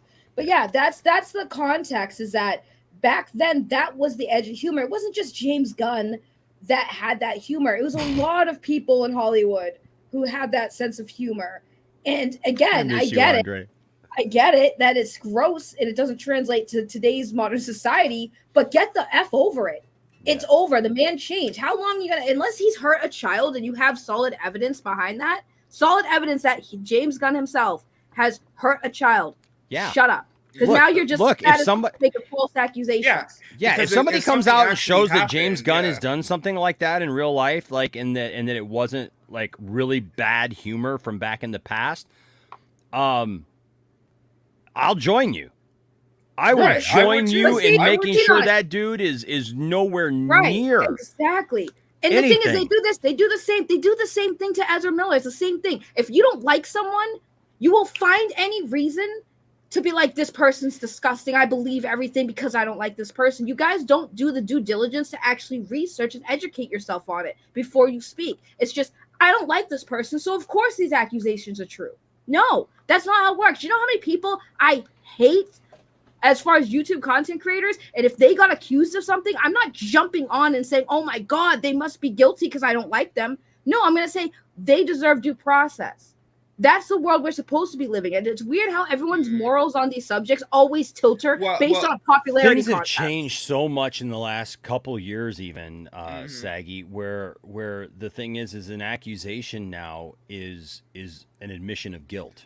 Right. And I wanted to say too, people act like he was not held accountable. He was, because he was fired from Marvel and had to find employment elsewhere for a period of time until Disney did the proper vetting and decided to rehire him and reinstate him as the director of Guardians 3.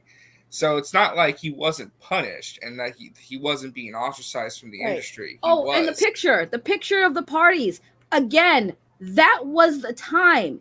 Edgy humor, edgy, gross humor was the thing. Hello, how many people have been outed in Hollywood doing blackface because it was edgy? It was for shock value. Okay, it was wrong because now people are like, yeah, that stuff is not okay no matter what context. People had to learn. So again, this was 15 years ago. How long do you people hold someone accountable for something stupid that they did in their past and they expect? Again, unless gun has actually hurt a child and you have proof that they hurt a child, you can't sit there and call them a P word unless they are one. And the fact that the P word is just thrown out as an insult now instead of what it's actually intended to be, you're killing that word. Yeah, and my God, man, some of the replies that Ben got, like calling him a P word supporter, a P word like supporter. Yeah, I got that too. Or they would do something like, oh, if you run with gun, you run with P words. I'm just like, oh my goodness. And that's literally what it comes down to. The P word is not even what it's intended to be anymore. It's just an insult at this point because you don't like someone. So if you don't like someone, you find a reason, call them P word. That'll tell them. That'll shut them up. I know. We that's just society right now. Society has become this thing of if I'm offended by something, I'm just going to try to destroy you. If there's an accusation about you, or if you do something really stupid, you just have no right to even exist. And it's a very unfortunate byproduct. But I tell you this, it's like most things. Every time you think that it's going to be one way forever, something changes. Generations change. Generations learn from the generation before them, right? And then they make their own mistakes, you know? But we go from being very liberal to very conservative, to being very liberal to being very conservative, to being very liberal to being very conservative. And that's just how the progression of life goes, you know, and time goes. Right now we're in a weird spot. I'll be honest with you. We need to be somewhere more in the middle, but everybody's not like that. So I need to get to these super chats. Thank you guys all for the super chats. Appreciate you. Fourth 1000. I think I already read this one. Yes, we are going to discuss about we're going to kind of fold it in, but I will actually read the article. Castillo's Way, thank you for the $9.99 super chat. Thank you. Saggy and RJ, we got off on the wrong foot, and I apologize for the other day. I want to come together and talk. I'm going to reach out to you via Twitter and organize a Twitter space. I do not know who you are, but that's very nice. Well, he comes in, he says, with another $1.99 super chat. He says, so you know I'm Phil, a.k.a. Batman TLG. Oh, okay. So I think that's great. That's where we need to start, is reaching out to one another and trying. Don't think the worst about somebody. You know what I mean? I love that. I love that, Castillo's Way. I think that's great. Thank you so much for that. Phil, you're awesome for that, actually, I think, you know, and hopefully something positive comes out of that. You know, I hope, you know, we always hope for the best. Fourth 1000 with a $5 super chat says, it's the internet. It's a circus. There's no war to win, no battles to lose, toxic, non-toxic. None of it matters. Agreed. I agree to a point. Except for sometimes these discussions become bigger and they end up hitting home sometimes. you know, a lot more than we realize. For some people, a lot of these discussions, they end at Twitter, right? Or they end at social media. And then but then there's some of us who we deal with these things in real life where some of these things creep into real life situations and things that people have to deal with that maybe not everybody has to deal with. And I understand that, but I do think that you're right. I mean, there's a time where like we can just shut it off and just move away from it. A lot of the stuff that we, you know, really freak out about. Larry here with a $20 super chat. Thank you, Larry. Appreciate you, man. You're awesome, bro. Says Poindexterverse, new theory. We have multiversal versions of Batman, but now they need to catch up with versions of Superman for the multiverse. Superman Legacy version, Black Clark Kent JJ version, which I don't think that's happening, but that's, you know, what it looks like. And then the Cavill version. Love y'all. I will say this, Larry, and I've said this a couple of times. I even broke into William's show last night and I said this. I think it's going to be really interesting that if in 10 years from now, there is a big crossover event that brings back all the characters that we loved, including Cavill. And if we had just been quiet, trusted the process, and waited instead of jumping the gun, literally, not to be a pun, but instead of jumping the gun and just hating everything and demanding stuff right now. And look, I think that the biggest problem right now with fandoms is we think we have all this power to demand stuff. I remember the days when I just went to a movie and I saw whatever they made. And that's how crap, like, well, you people know, people different don't things watch got made. people just don't watch movies anymore. They want to dictate where the story goes. They want to dictate what the movies are. Like, people just don't go into things wanting to be entertained anymore. They want to actively control what they watch. It's weird. Yes, and you know, and I've said it even with Star Wars, you know, and I know people have brought up, you know, to me, Doomcock, even in this very chat. But here's the thing: is like, I'm kind of over fans trying to dictate Star Wars about what they think that they want to see. Well, I want to see Luke do this. Well, I want to see Luke do that. Han should have done this. I want to see these characters do this and that because I think that this is where the story goes. I understand that. I totally understand that. But you know what? That's what I had all my action figures for when I was a kid. I think the problem is we got a lot of adults now that they may have a lot of action figures, but they're not necessarily playing with them and making up their own stories and doing their own things. So really, they're now demanding that they see their fantasies played out on the screen. And, you know, no, the writers have to write things and, you know, everything that's about a female character is not woke. I swear to God, I am so sick and tired of it. But in the same token, everyone who notices something, like, you know, this last weekend, there were some people who were totally handling the wrong way the poster for Guardians of the Galaxy. You guys see all that controversy? Oh my God, yeah, it was so dumb. Right. She's wearing a t-shirt. It's not going to show certain things. Well, the body doesn't comport that way. Well, maybe. So somebody sent me a DM and it's been somebody that I haven't talked to in a long time. But, you know, like I've been pretty out there, you know, about the Doomcock stuff and everything. We used to do 2 cents on nonsense. I keep hoping that we could bring that back at some point. Johnny is just so busy in his personal life. I just don't think that Johnny may come back from time to time, but I just don't think he'd be able to come back on a regular basis. So I know a lot of you guys are asking for 2 cents on nonsense. I would love to continue 2 cents on nonsense, but I may have to find another co-host. And I hate to do that. Because I love Johnny, and I think that Johnny is something special, and so it is what it is. But so because I've gone after Doomcock, this person literally messaged me, like some girl who had made a video about it and wanted me to debate this girl on my channel. I didn't even know who this girl was. Some YouTuber, some conservative YouTuber, and I'm like, about what? Because I didn't even know what the controversy was. Was it Melanie Mac? I don't know. I'd have to look at the tweet. I don't know. Okay. But my thing was, okay, so I looked at the poster and I went, nah, you know what? No, that's a dude body. That ain't even a t-shirt, dude. That's a dude body on Nebula. That's just straight up a dude body on Nebula. That doesn't look anything like she's looked before. And even if it was a baggy t-shirt or whatever on her, she still wouldn't look like that in that t-shirt. Now, here's the other thing though, because I was thinking about it and I brought it up to somebody because I talked about it because I'm a normal human being. Instead of going on a rant and going on, you know, my channel and stuff and you know, making this into a big issue because, oh my God, Nebula's got a dude body all of a sudden, which obviously, you know, what's her name who plays Nebula doesn't look like that, and Nebula didn't look like that before. Something was brought up to me. What does Nebula do?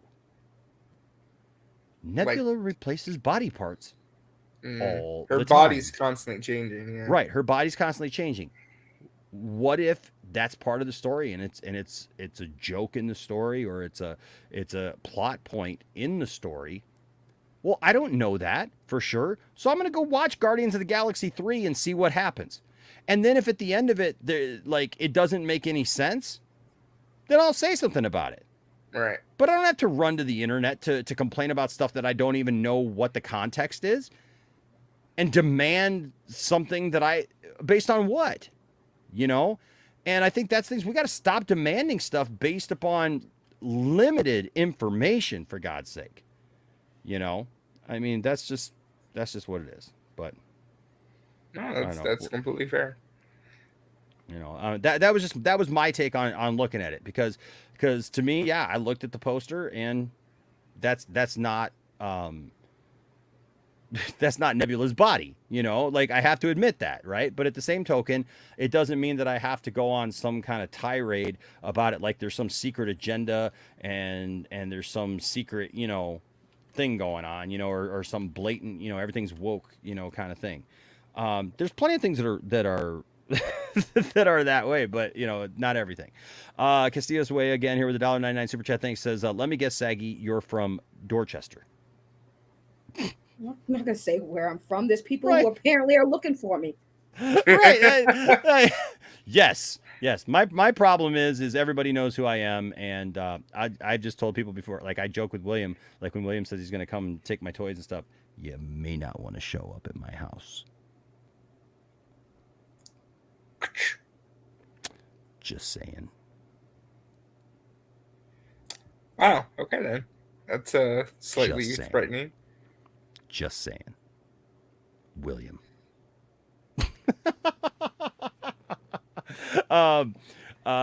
Larry here with the $5 super chat. Thanks, Larry. Appreciate you, man. Says, congrats to RJ and Saggy on the hashtag retweet.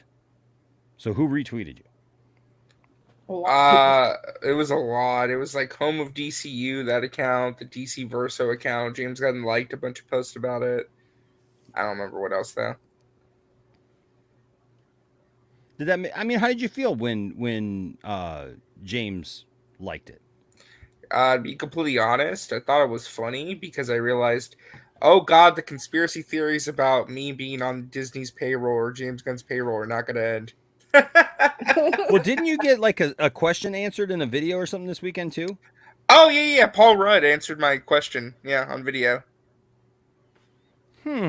Yeah, you can find that on the Twitter Movies account. Yeah. RJ. I don't know, man.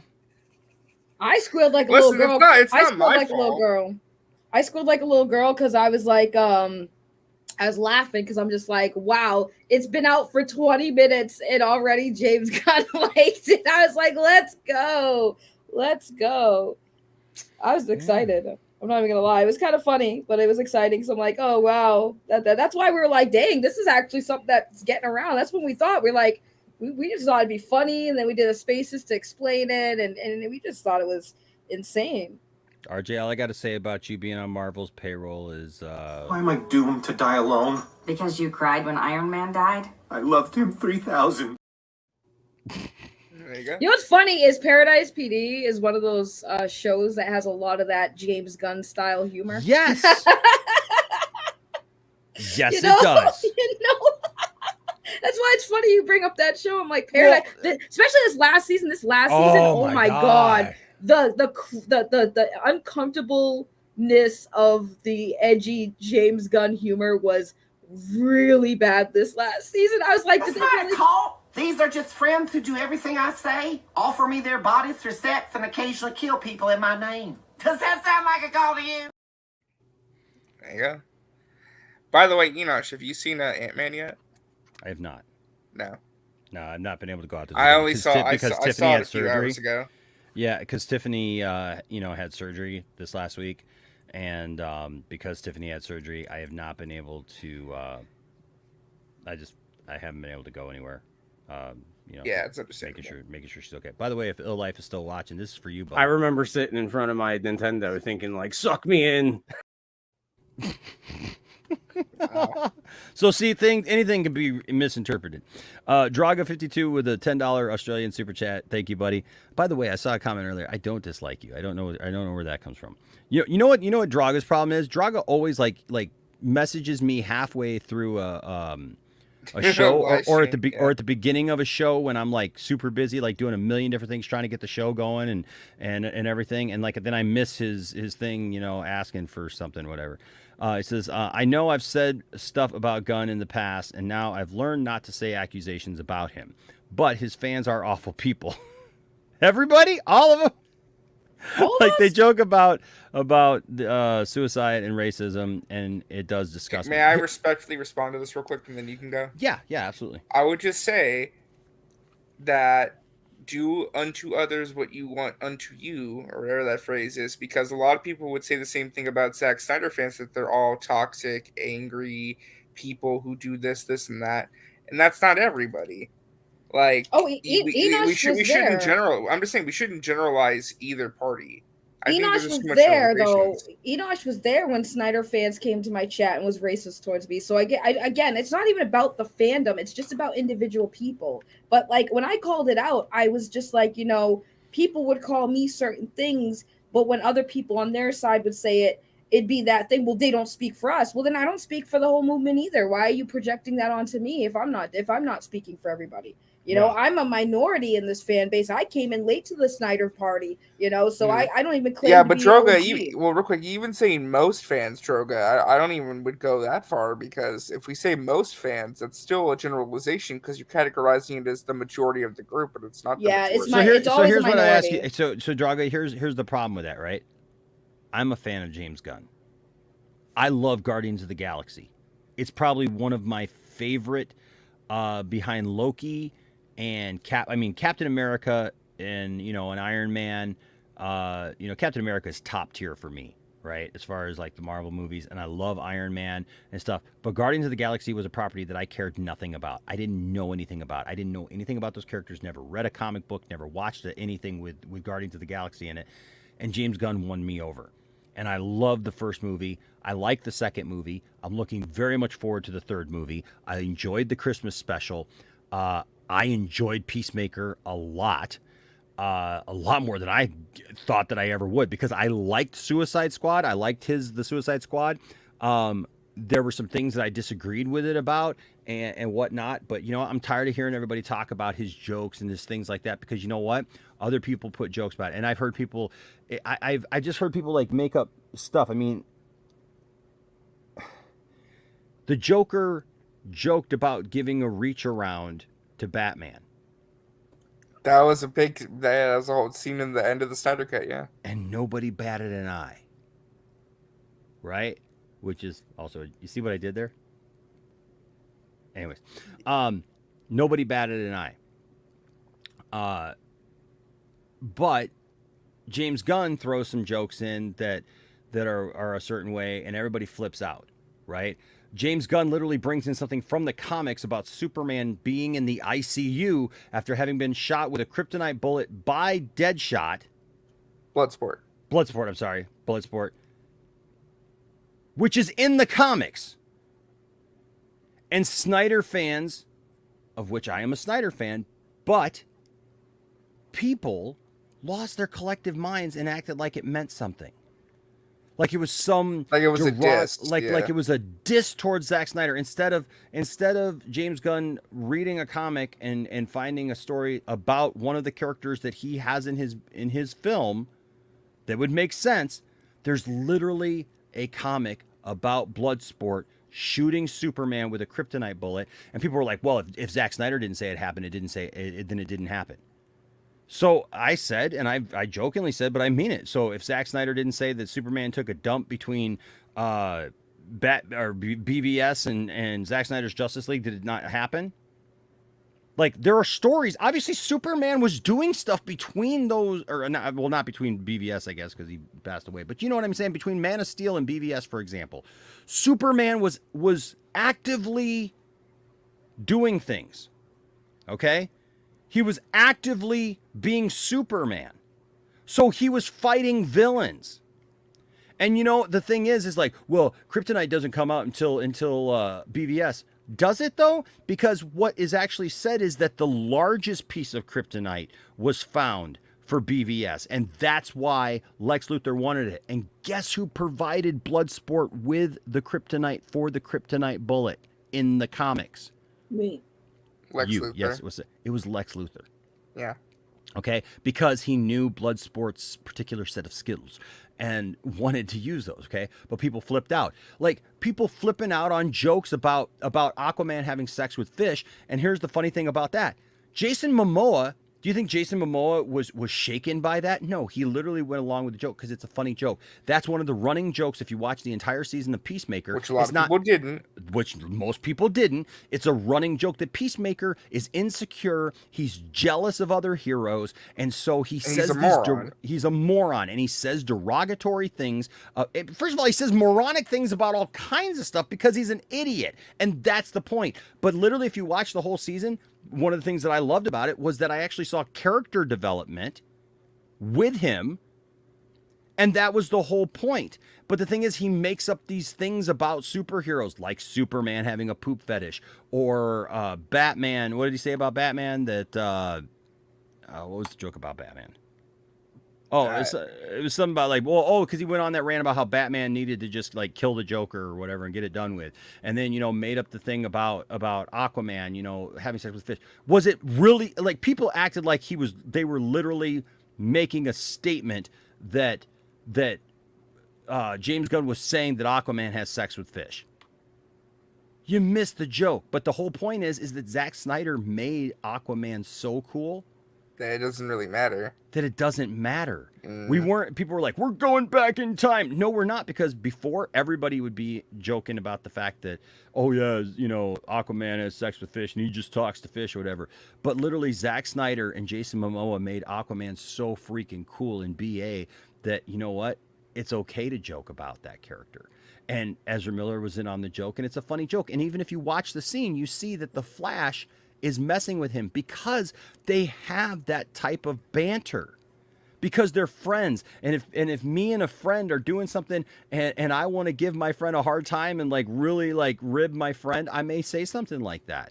But again, people went too far. And so again, I'm a fan of the things that James Gunn has done. Does that mean I'm going to be a fan of everything? No. But everybody who likes something, just because you like something that a director made or a studio made or an actor did, it does not make... Listen, young people, you know what? I'm going to put my dad hat on here for a second. I'm going to take this hat off and I'm going to put my LA Dodger back on.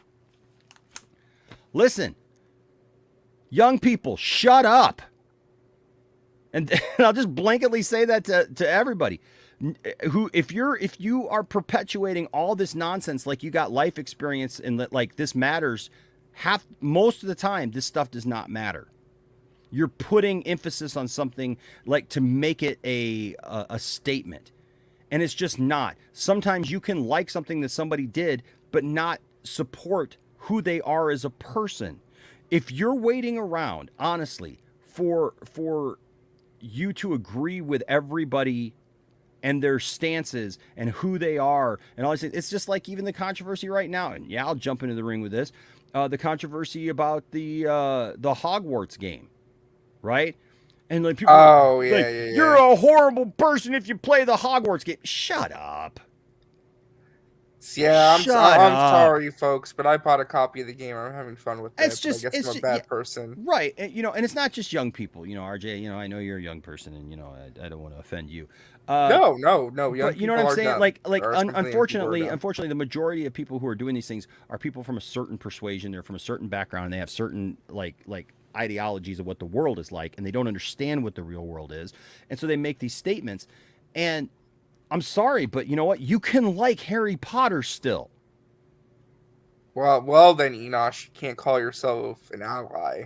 Then, oh God, for God's sake. Actually now the goalpost is kind of moved, and I know say you're gonna have a field day with this, but basically what it is now is you can play the game, but then you can't say that you are an ally or respect LGBT people. That means like you can no longer say that you support them. That's nonsense. Right. Which I'm just like, nonsense. It's very dumb. Because if you no, I'm not even it's not even worth it. No, I'm not getting in the ring with that one. Because I just think it's dumb. I'm really yeah, I'm really. All I'll say is I guarantee a majority of like rational minded LGBT folks would be like, just play the damn game. Who cares? I don't have any. Listen, you guys know me for the most part, okay? You know that a lot of the people that I know online, the people that I associate with, you know that I've never shied away. A lot of times people have made assumptions about me because they know I'm a minister, so they put this automatic thing on me, like I'm possibly something or whatever, and like they make accusations about me. Well, Enosh is a minister, so I know what that's all about because like I have a family member who's a Christian, and so so it automatically means you have the exact same viewpoints as everyone else. Yeah. Right. That somehow that opinion is my opinion too, which is just BS. Okay, so but the thing is that I have, and I know this sounds cliche or whatever, but it's true. Like I don't just know gay people. People in my life are gay, and trans, and of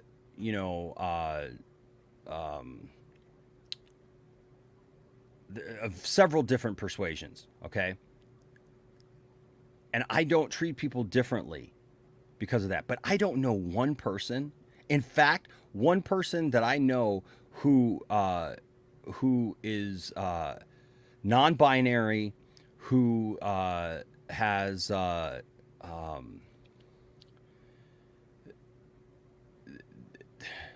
trying to remember exactly what all of their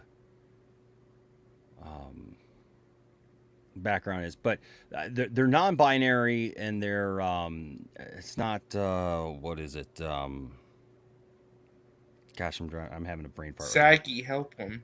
Yeah. What happened? What am I listening? What happened? Yeah, they're non-binary, but they what is it that gender fluid? They're kind of gender fluid, but they also like they don't have a particular bias towards anyone. Like it's pretty much anyone. They like it. They like anybody. Pansexual. They're pansexual. What I am? What the hell? You couldn't. I told you I'm pansexual. How did you forget that? I don't, because for some reason I polyamorous was stuck in my head, and I knew that it wasn't polyamorous, so I was trying to get that out of my head. What the hell? I know I was trying to get that out of my head, and so wait, now you have my attention because I'm pansexual. What are you trying to say about me? Not you. But I have someone in my life that's very close to me.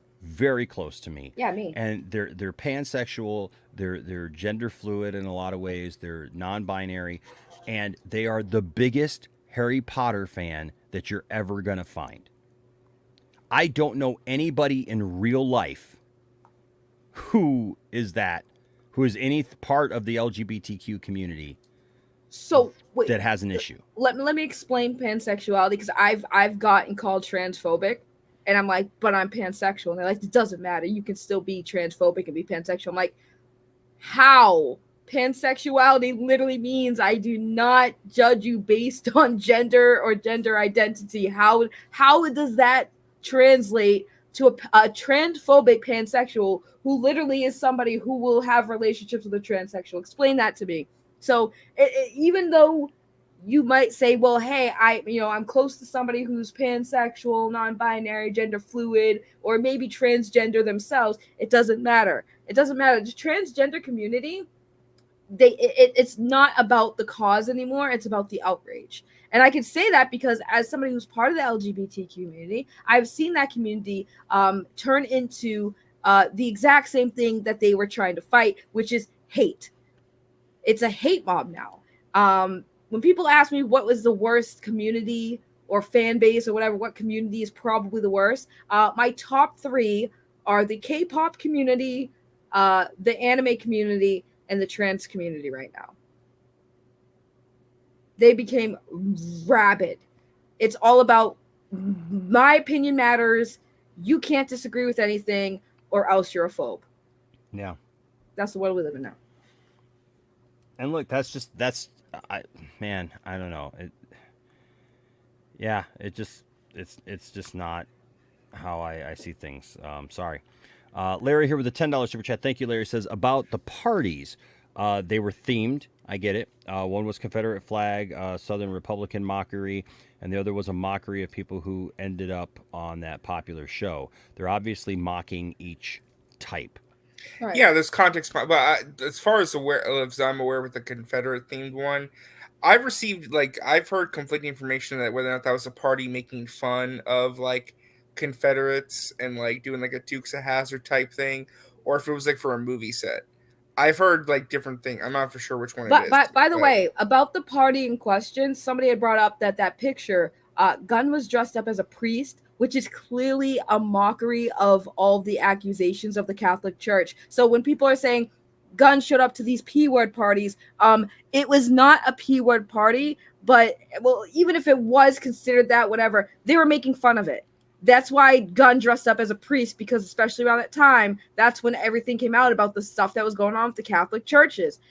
People till this day make those jokes about the Catholic Church, till this day about priests and what they did. So again, this is what I talk about with the inconsistencies of our moral compass, is that when it's somebody you don't like, it's not okay. But when it's literally still mocked and jokes are made like that in entertainment, I showed a clip. Paradise PD is a new show. It's a new show that has basically going on for a 4th season. They're 3 seasons in, going for a 4th, and they have a lot of those jokes in their show. It's all shock. It's all right. shock It's all for shock value. And they make jokes about it, not in like a way that they're condoning it, but they do make jokes about it. And I get it if it's not your kind of humor and it's disgusting to you. And some of it is disgusting. But some people are cool with dark, edgy humor, and some people aren't. But that doesn't mean that you get to label people things because you don't like the joke. Right. I mean, some people like humor, they like... Some people find different things funny. Some people would find this funny.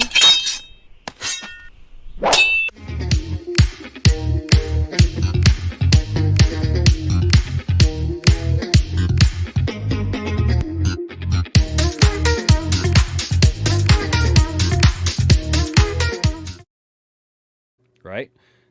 Some people would find that funny. Some people would find this funny. Somebody come get her. She's dancing like a stripper. Hey, somebody come get her. She dancing like a stripper. Right? And then some people... I don't think anyone finds that one funny, sadly. Yeah, I think they all find it funny, RJ. And then some people find this funny. Well, I want you to put it in my ass. Whoa, hey. Saggy. Calm down, Saggy. I hate when you play that and no one knows the context, so people are just like, no one knows the context of that clip. The context that literally you didn't think I was watching, and you said on a stream, I want you. But the context was I was quoting a hentai with bad dubbing, and that was legitimately a line from the hentai, okay? Maybe, but then did you have to go as far as to say this next? Pump. Pump. Pump. Why do I come here again? I haven't even had time to rinse off that gunk the Joker's girl squirted on me. Get this man to a hospital, now! Jeez. But no, okay, so, like, humor's not going to be for everybody, right? There are people who find certain things, funny, and and then the thing is, there are people who are just outraged over stuff that because they assume stuff. Like somebody just brought it up in the chat. Where was it in the chat? Okay, Jarbo's chair. Now, for a lot of people, you wouldn't know what that is, but like last year, we were making this joke. For some reason, I had this clip before, and then I made a joke because of what the chair looked like. Look, Matt Jarbo says a lot of stuff that offends a lot of people sometimes, right? And he's snarky, and that's his personality. And Matt used to be on the show a lot, and we would joke and stuff like that. And so I showed this clip, and I made a joke that this was Matt Jarbo's chair. Here we go.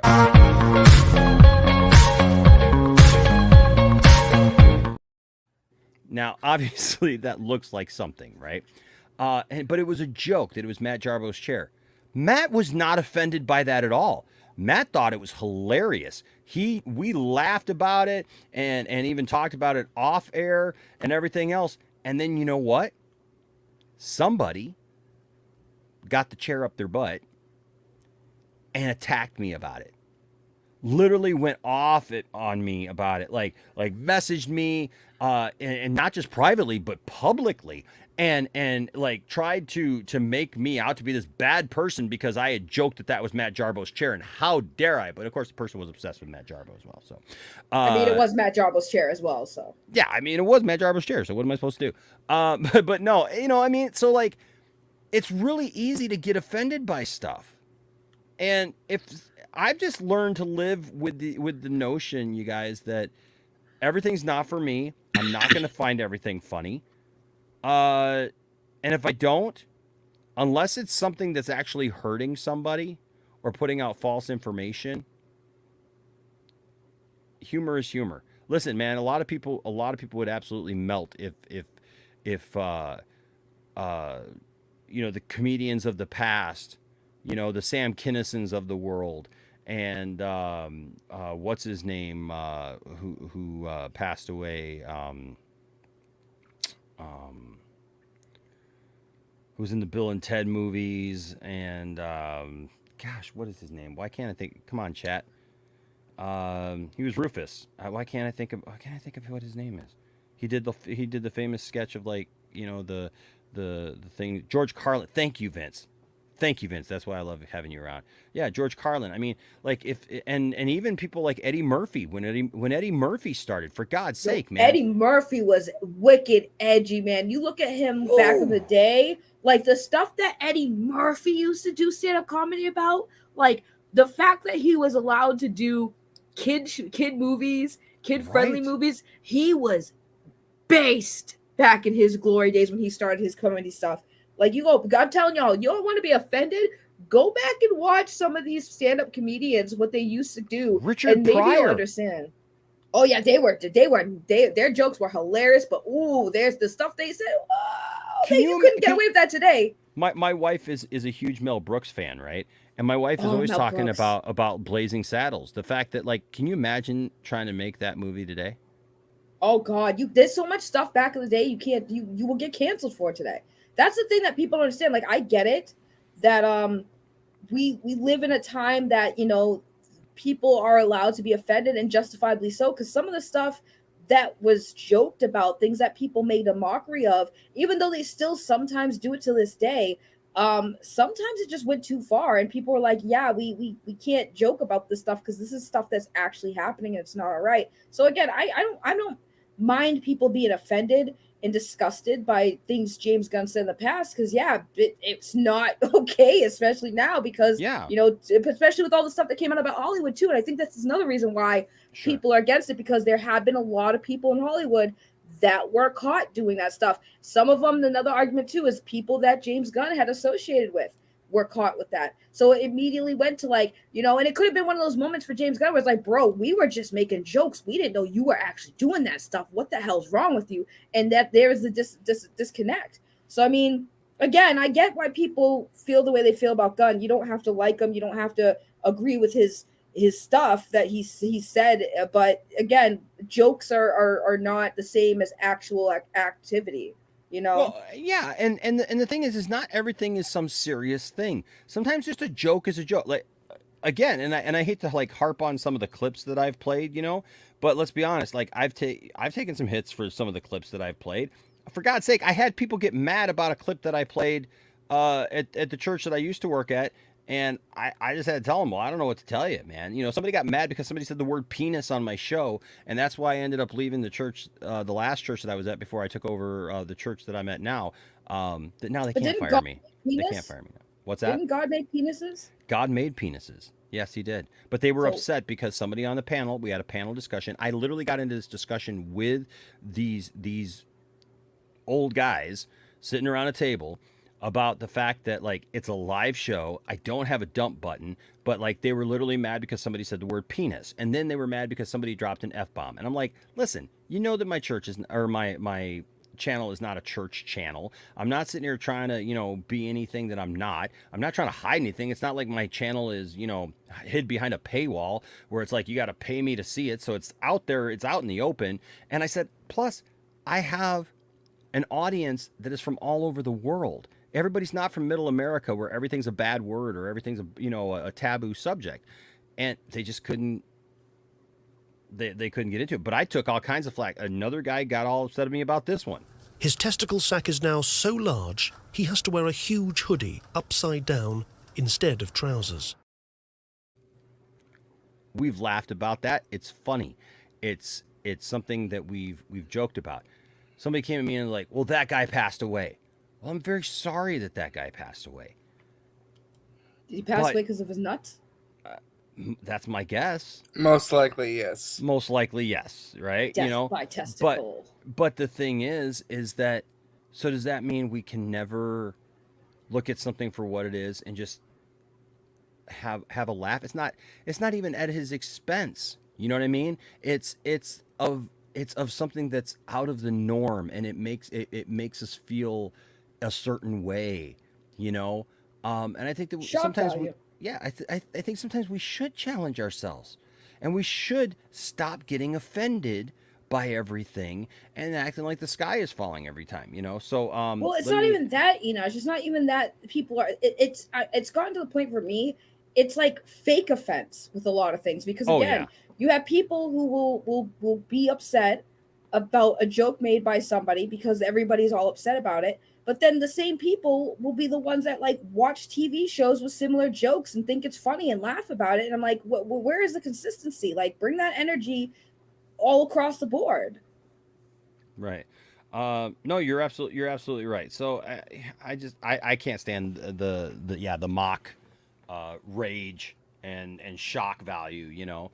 But of course, you're looking at a pastor who's getting ready to go see Alice Cooper in, you know, a couple of months, and you know, and I'm into you know, there are people who would cancel me in Christian circles because, oh my gosh, you know, I almost got canceled last year because of the freaking Super Bowl halftime show. I was a teenager in the 90s. I grew up in the inner city. I listened to gangster rap. I loved Dr. Dre. I loved Snoop Dogg. I loved Ice-T and Ice Cube and NWA and all those things.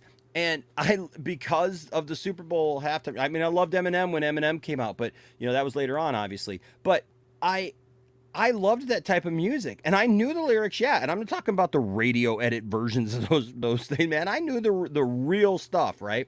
And the thing is that, you know, the halftime show went on last year, and I watched all these people that I knew gripe and complain, man, for like a couple of days about, oh, rap music was so bad, and you know, these people are doing all these awful things and stuff. And I was like, okay, tell me you're a racist without telling me you're a racist. Right.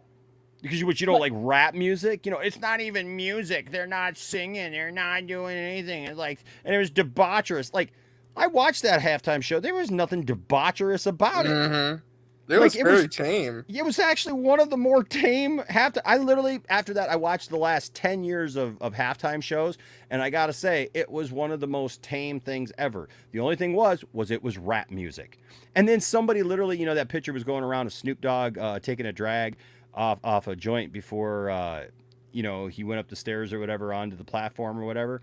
And somebody literally said to me, Enosh, can you imagine, like, if a youth pastor hitting a joint before he went out to speak to young people. And I'm like, first of all, Snoop Dogg is not a youth pastor.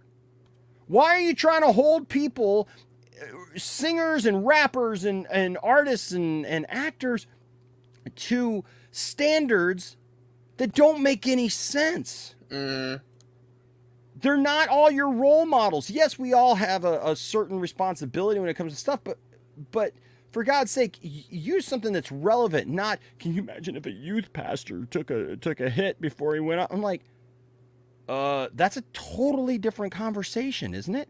And I was kind of sarcastic. I'm sorry, but I said, hey, does that youth pastor suffer from chronic pain? Yeah. Because it probably wouldn't have so much of an issue with it then. But I'm sure that same person, if that youth pastor had to pop a Vicodin before going on stage because their back hurts or they have chronic pain or something like that, have no issue. But it's all a perception thing. It's all how things look kind of thing, right? And I'm just kind of tired of that. Some super chats here. Fourth 1000 with a $5 super chat. Thank you, Fourth. It says, Peacemaker jokes. Do you want those to continue in the DCU going forward? It's dumb 13-year-old humor. Also, the show says some jokes are true. So I don't remember them stating that those jokes are true. I think that it's a false narrative. I kind of remember like Peacemaker saying, "Oh, it's true." Like it's not them making a statement that the joke is true. Mm-hmm. It's being sarcastic about it. But regardless of that, 14,000, I understand where you're coming from. And you know what? Here's the thing. There are some properties that I'm okay with. If anything is going to have those types of jokes in it, you know which one it should be? The Suicide Squad. Yeah. The Suicide Squad. Like, if anything should have those types of jokes in it, that's like a ragtag bunch of group of people that are remember, they're criminals. Right? They're bad guys. Harley Quinn told us that very straightforward in the first Suicide Squad movie and David Ayer's Suicide Squad movie. We're bad guys. It's what we do. Right? So, I expect that out of bad guys. And I'm okay with it. They don't have to be my heroes. They don't have to be role models. I don't have to look up to them. And they can tell dick jokes and fart jokes or whatever. And it's fine. Listen, I don't know about you, Fourth, but and anybody listening, but I'm sorry, farts are funny. They just are. Poop is funny. Remember when I farted on your show? Yeah, dick jokes are funny. Right? I like dick. Some people may, if you don't like it, I get it. I get it. But you know what? I'm sorry. I got 3 boys. You don't have 3 sons that grow up in your home and not hear a lot of poop and fart and penis jokes. You just don't. It is what it is, man. Right? And so, yeah, it kind of tickles me sometimes when I think this thing. Now, do I want that in the DC universe? I don't want it to be, prevalent. I don't want to. That's my concern. And Fourth, I'm being honest here. I have, as much as I'm trying to be supportive of the new regime and everything, I'm going to go in and watch that Superman movie, Superman Legacy. But I swear I do not want to see that. Superman is not the property. Batman is not the property. Wonder Woman is not the property where we should be seeing those types of jokes. It just wouldn't fit. It doesn't fit the narrative. It doesn't fit the characters, And so I would be you would hear me speak out against it, because those characters should not have that type of humor attached to them. I don't want to hear Jimmy Olsen making some poop joke or, you know what I mean, or something like that. And obviously it'd be out of character for Superman, so it is my concern about James Gunn writing Superman. But I also think that James Gunn James Gunn has produced some things that have been very serious. James Gunn has produced, I know that he didn't direct it and everything, but Brightburn, in my opinion, is a fantastic film. And it's very serious. And there's no poop, fart jokes, whatever in there. And, I think that James Gunn has it in him to be taken seriously as a writer and as a director, and everything doesn't have to be that way. But yeah, no, I know your point. I definitely know your point, Fourth. I definitely see your point. Larry with a $5 super chat says, it was making fun. I know Jewish people there that definitely are mocking Confederate stuff, and that's fine. Again, Jumper with a $9.99 super chat. Thank you, Jumper. The Jumper, I should say. I like your avatar, by the way, as a guitar player. The fighting with the fandom is exhausting. It's so hard to enjoy new DC news because the conversation immediately shifts to what another creator said. Make it stop. Jumper, I'm 100% on board with you. There are so many stories, guys, that come out, and we've all seen them, right? The stories that come out, things that are in the news, DC news, whatever, and immediately when you see them, you just go, oh no. Like, who is going to spin this one? Who's going to find a way to make this into be something else, and it's very unfortunate. It's really unfortunate. I wish that it wouldn't happen, and I agree with you. Make it stop. Like, report the news. Don't try to be the news. Guys. Like, do you feel like there's a lot of creators out there nowadays that they try to insert themselves into the discussion instead of just reporting the news? I'm going to be fully transparent. Somebody that I feel has done that a lot lately is Den of Nerds. Josh? Yeah. Yeah. Look, and I like his content. But every once in a while, he gets on this thing, and he tries to make it a little bit more about him than... The whole Andor thing was ridiculous, man. Oh my gosh. Well, and even his experience with James Gunn. Oh, yeah. Where he was telling James Gunn although some people in the Snyder fandom, though, said that he was vindicated and that it proved that he doesn't like Cavill when he got rid of him, so... I don't know. That's what I keep thinking, RJ. What if he's telling the truth when he says, I didn't fire Cavill. I didn't fire Gal Gadot. What if they're on hold? What if they're literally waiting in the wings for this callback? Like if they do a Crisis on Infinite Earths kind of thing. Where literally you have all these different versions of these characters coming together maybe to fight a dark side in the end. Like,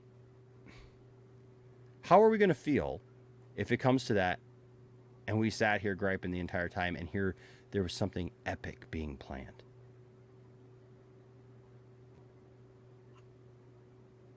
I don't know that it is. But what if, right? Yeah.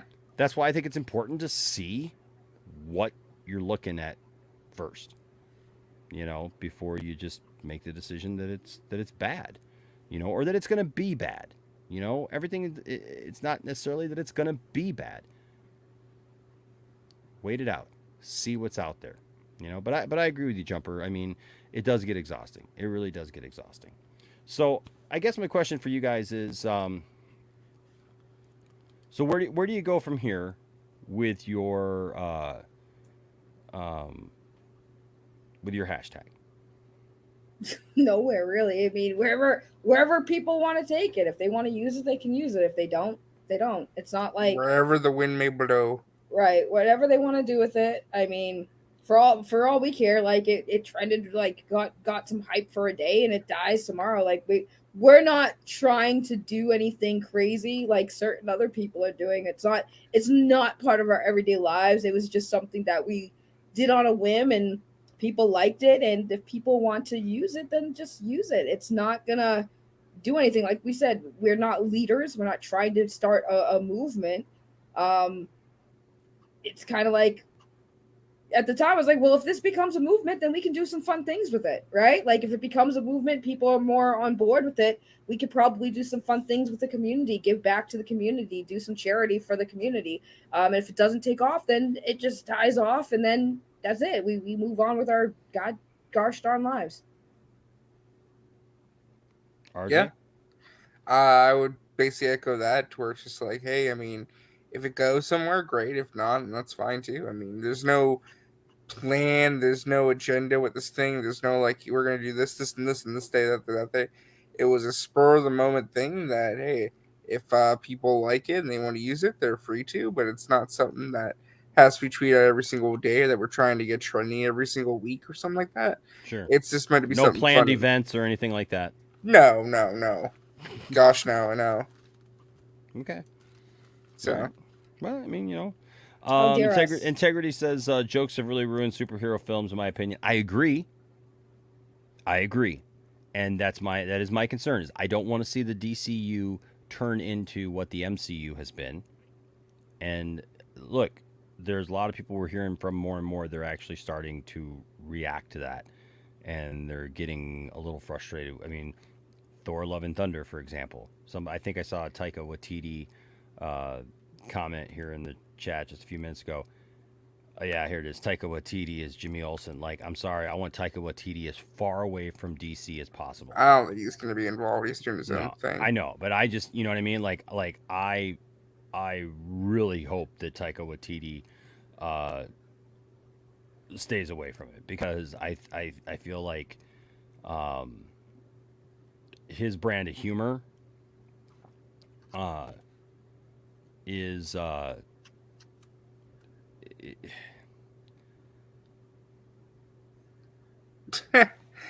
yeah.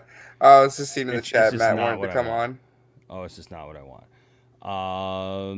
Well, I was gonna start to bring Matt on. You could talk about The Rock. About The Rock? I'm sorry, what did The Rock do? What did The Rock do? I think he kind of screwed Henry Cavill a little bit. I wouldn't doubt it. I mean, that's how I've kind of looked at it too. I think The Rock was in business for himself. I mean, if you want to send Matt yeah, we'd love to have Matt on. I haven't had Matt on in a while. Sure. Yeah, so if you want to send him the link, that's fine. No, he's gonna laugh at us. Don't send him a link. He's gonna laugh at us for what? Oh, I'll just say that. He's like he wants to laugh at you guys. Fudge you. Laugh at who? I don't know. Probably Saggy.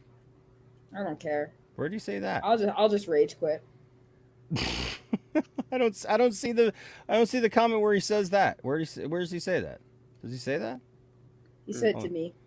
Oh, he said, well, then how am I supposed to know that? Jeez. Because I just saw Bring Me On, and I want to explain that James Gunn is going to MCU the DCU. I mean, I just pretty much said that. I pretty much said that, but you know. Well, no, I was just snitching on Matt. But we need Matt. I don't have a cool graphic for Matt to bring Matt in like I had for you. He doesn't need one. He doesn't need one. Just play the chair clip. Yeah, just play the chair clip. Ladies and gentlemen, Matt Jarvis.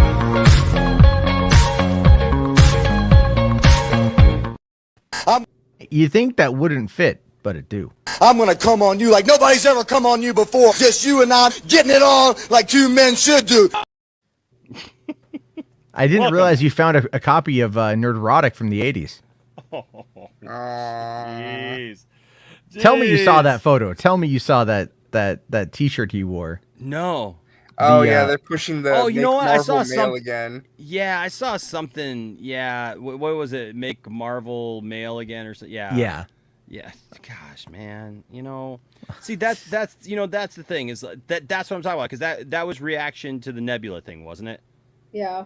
Okay. See, that's what bugs me is like people can't just see something and observe it and like have a real conversation about like, hey, this is what this looks like. It's got to be taken to this stupid place of it's trying to attack everything that I believe. Well, in. it's like an artist representation of her chest wasn't busty enough, and apparently that's a problem. But Eric July is like, wait a minute, Poison Ivy, Harley Quinn making out with another woman, degeneracy. It's like, man, your search history is going to be wild. Right. Well, Neurotic is pretty busy these days. I'm too busy fighting SJWs everywhere right now. Jeez. Those guys are just like, they're very closeted in my opinion. So, which is like just you want them to be open and to be proud, right? Isn't like the most conservative thing freedom? Like that's the biggest thing that conservatives push is freedom, individual personal freedom. Yeah. But they're like, hey, you gay? Bad. But that's personal freedom. Yeah, and Matt, that's one of the biggest problems that I have with things. I keep telling everybody this, like people in circles that I know, in places that I grew up in, or people that I've known and stuff. Like I've become very unpopular among a lot of people because of that. Because I'm just like, I don't care what the government wants to recognize as, legal. If it's marriage, if it's this or that, like, it doesn't affect me one bit. Why are you guys flipping out over it? Because you guys have some personal issue with it. I'm sorry. I watched the Harley Quinn Valentine's Day special with Tiffany, and I loved it because I love the show, and I'm fine with it. And but I still say that I really hope that Kite Man gets vindicated. To be quite honest with you, because I think that they screwed Kite Man over. Not because I always expected them to put Harley and Ivy together, but wasn't it that they didn't know if they were getting another season or whatever, so they kind of pushed the story a little bit. But Kite Man kind of got screwed in that, man. They were like in love, and she cheated on him. Spoilers, but yeah, it's all right. Well, you know what? Maybe he will. Maybe he'll. Maybe some kind of vindication. I know he's been seeing that one chick, right? I haven't seen the season, so I haven't seen. Okay. Sorry. No, it's okay. I know they're together. It's hard to not know they're together. Right, yeah. Because that's been like all over. Anyone's talked about it, like, oh yeah, they got together, cool, and I just haven't got around to it yet. That's the only misstep that I thought about that show, about the Harley Quinn show, because it's absolutely hilarious. It's on point, and again, that is like a representation of like everything that is said about a hero does not mean that they're trying to make like an actual negative statement about the hero. It sometimes a joke is just a joke, and that show takes a lot of pot shots at the heroes who are involved in the show. But it's like I always figured that Harley and Ivy were going to get together. They just kind of they accelerated it really quick.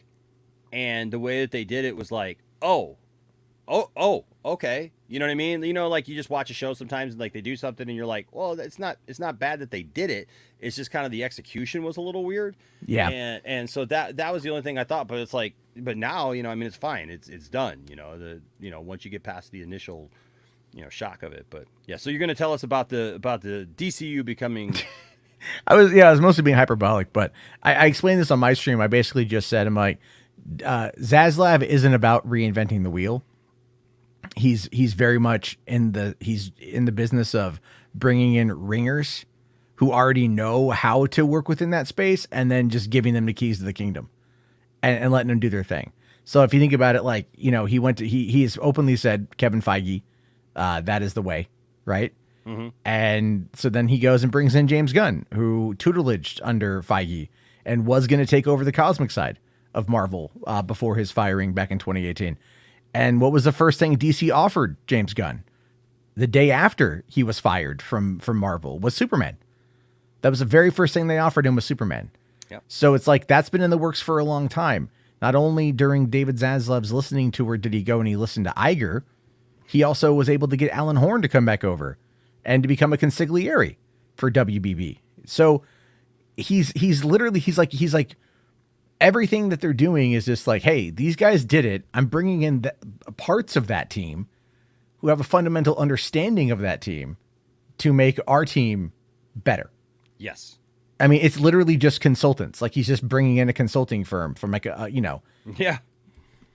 That's all it is. But I mean, like, I think, but again, like Zaslav's going to want there to be funny.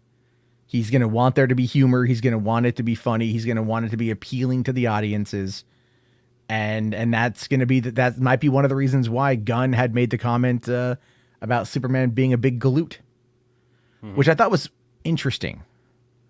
That particular terminology is not one you hear very often these days. Yep. Especially if like Goofus and Gallant from like back in the day. Yeah. It kind of plays into that. That was where I was taking that. And I'm like, Clark is kind of goofy, but like Superman isn't, There's interpretations of Superman where they make Superman out to be like so naive and like so goody. That's where the big blue Boy Scout, thing comes in. And I can appreciate that to a point.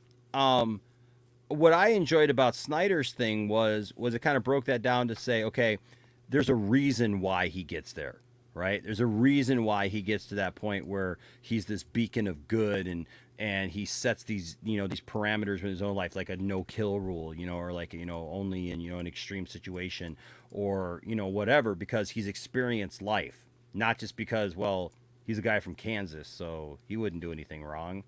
I mean, I think we live in a world now where it's like, I don't care where you're from. Guess what? There's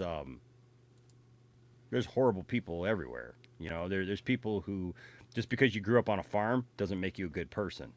I saw that comment. It's like, I know people who grew up on farms and they're wacky as hell.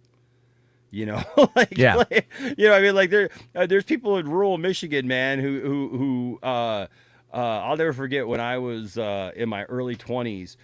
Playing in bands and stuff. There were these people up a couple hours away from where I live up north, and they had these two farms that were right across from each other, right across the road from each other. And like we went up there because like a lot of bands went up there, a lot of national bands went up to this place and played, and for free. And they just it was two couples that lived up on this farm. And they just befriended a ton of people in the music industry and stuff. And so we would go up there, and it was cool. We played up there a couple of times, and we got to know these people. And then we came to find out that these people were whacked, man. Like, they had some really crazy ideas. It was like a commune situation. They were trying to get people to, like, leave everything that they owned and move up there. And then I had a friend do it. I had a friend, literally, she left everything and went and moved up on this farm and worked on this farm with them. And I was like, whoa, something's not right here, so. Yeah. No, there's a lot of wacky people out there. They get really mad at hashtags. Yep. The wackiest. The wackiest. The Plunger's here to say hi. So speaking of ringers, Matt's wow. ringer. Wow, that's an oldie. Right? That's an oldie. That's a callback, yeah. Before you were even here. I'm gonna say that's Anthony Cheeseman. That's how I think it is. That's your ex right there. That's my ex, man. Your ex. Where have you been? You broke him. That's where he's been. Where's my child support? Where's my child support? Yeah, you dropped the kids off at the pool. Poor Plunger. I haven't heard from the Plunger in a while. Like, I think the Plunger's been a little depressed. That's okay. Matt, have you seen the anger RJ and I caused on Snapchat? Yeah, well, I think it's, I get what you guys are going for, even though I think it's kind of ridiculous, but I mean, have at it sort of thing. Mm-hmm. I think like the joke I made was like, I know a thing or two about hashtag wars. No. Yeah, but way bit of a thing there. And a lot of it is like, look, it's been 2 years of this. I mean, it's been what, like, 2 years almost of since Restore. Yeah. And that's been just like this nonstop thing. And now it's just like the level of which it's migrating to this other stuff is just really, really funny. Because the thing is, and this is what I want to ask Sil, I want to ask everybody this question who pushes for the sell. And that is simply, how would you feel about James Gunn overseeing Zack Snyder's Justice League 2? That'll happen. That's exactly what will happen. And of course, a lot of the pushback will be no. I'm like, no. That's exactly what will happen. That's exactly what's going to happen if it ever happens. Yeah. So it's like, how do you feel about that? Oh, James Gunn is a plant to destroy the DCU. Our good friend Todd had made that comment again tonight. It's weird because they also called me and RJ plants for DC, and I'm just like, that's not his first name either. But yeah. I wish. I don't know what his first name is. I don't care. No, I wish I got paid from DC to deal with all the crap that people give me for talking about DC stuff.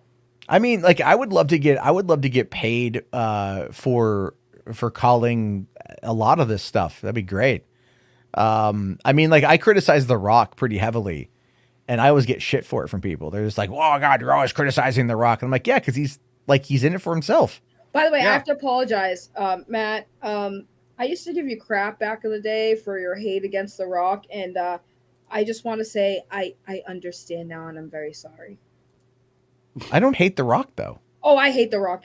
I hate what he did with the Black Adam. He had so much opportunity to make that movie a little bit better. I don't think it would have been the best movie to outshine anything that DC has coming out, but like it just felt like he didn't care about the fans, even though he kept saying he did. He made this movie. It wasn't Black Adam. It was The Rock featuring Black Adam. That's basically what he made, is a Rock movie. He wanted to be Superman, so he chose Black Adam as Superman. So I used to love The Rock, but after that power play he did and how it affected Henry Cavill, like I don't like him anymore.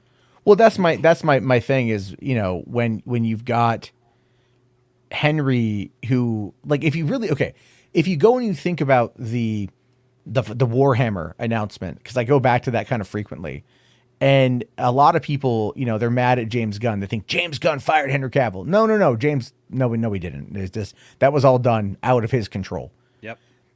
But the thing is, though, is like right after that whole thing fell apart, there was that announcement that Henry had put on Instagram, how he had, you know, worked with Vertigo to, or whatever the name of the company is, to get the rights to Warhammer to bring it over to Amazon. And you're like, okay, well, this is not something that happened in the last 2 days or Right. last couple of days.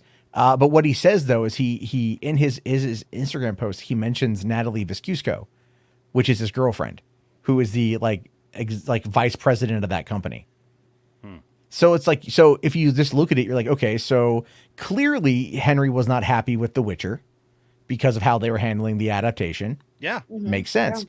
He had made comments about not being exactly happy with how, like he said that him and Joss Whedon kind of saw eye to eye about Superman.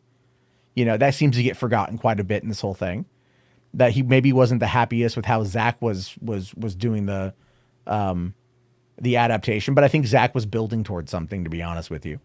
Yeah. And but we just needed that deconstruction first. And then, you know, he leaves Netflix and then gets this deal with Amazon. So you could kind of tell this was already in the works. And like, good for him. Like, absolutely good for him. He has the ability to take something that is popular but obscure. It's really, have you ever looked into the Warhammer franchise? No. I have. It's insane. I can't even, like one guy on my channel pays me money to watch Warhammer videos. Like, he sponsored for his birthday, he paid me $200 for 4-hour stream where we watched like 2 or 3 Warhammer fan films. Wow. Speaking of which, I would like to announce now, Poindexter Lounge is up for purchase of by the hour videos. If you want a specialty video, just reach out to us at poindexterlounge@gmail.com, or of course follow us on social media, and I'll gladly watch any kind of junk that you want to watch for, you know, $400. I'm just saying it. Yeah. Like, I actually just had a guy tonight tell me his birthday is in a couple weeks, and he's like, I want to sponsor a WAD where we just watch anime. And I'm like, all right. There you go. Like, I'm like, okay. You know, I mean, just saying it's like, right. Like, what? Yeah. Like, all right. Like, no, I mean, and it's fine. It's just anime short films and but whatnot. okay. So you'll do that, but you won't like degrade a guy for money? Am I supposed? Wait, oh, what? right. I remember that. Yeah, that was weird though. I'll degrade. I think now I'm a little bit different on that one. If you flash the cash up front, like if you want me to degrade you to the point of release, then sure. But it's got to be worth my time.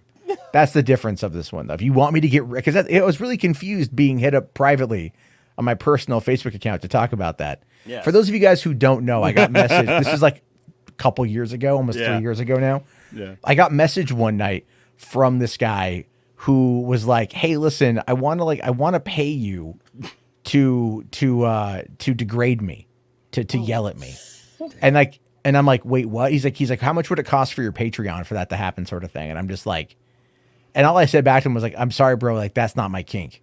Like, I'm not into that sort of thing." And I'm like, "I appreciate the offer, but no, thank you." And he goes, "Okay, well, I have to be honest with you. I was sent to try to get you to agree to that." That's so weird. And I'm like, "By who?" And at first he didn't want to tell me, and then he told me, and it was Jody's Corners guys. It was because I was beefing with Andy Signor at the time. Yeah. So they paid him $50 to come try to talk to me, and then he was cool about it and shit, you know. So Jody's Corners buddies were trying to, you know, honey trap me a little bit. Dude, they were doing that to a lot of people. I knew people who were in their Discord that were just like, you know, you have no idea. They were trying to do some stuff. Larry here with a $5 super chat says, speaking of poop jokes, Can we get a poop joke from Darth Mole? I'm sorry. Even him just saying the word slowly will suffice. I don't know where Darth Mole is. He left the studio and. Oh, God damn it. Hey, Darth Mole. Larry doesn't love me. I see that Larry wants me to talk about the poop, I see. Why would you think that I would degrade myself, Darth Mole, to talk about the poop? You know what you can do, Larry, with your poop jokes and your thing. Wanted me to say, you want me to say poop. I hate everything about this. You love it, Saggy. You loved it. Larry, I thought we were friends. This is. I'm sure Sasha would like the poop. Do you like fart jokes, Saggy? I like all jokes.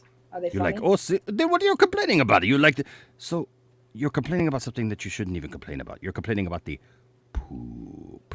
No, I'm complaining about the puppet.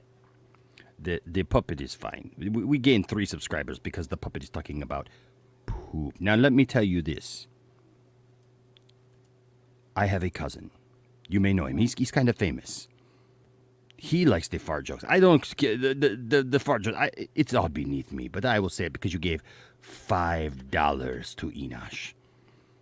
But here's my cousin. And we'll see you next week on the Muppet Show. Yay!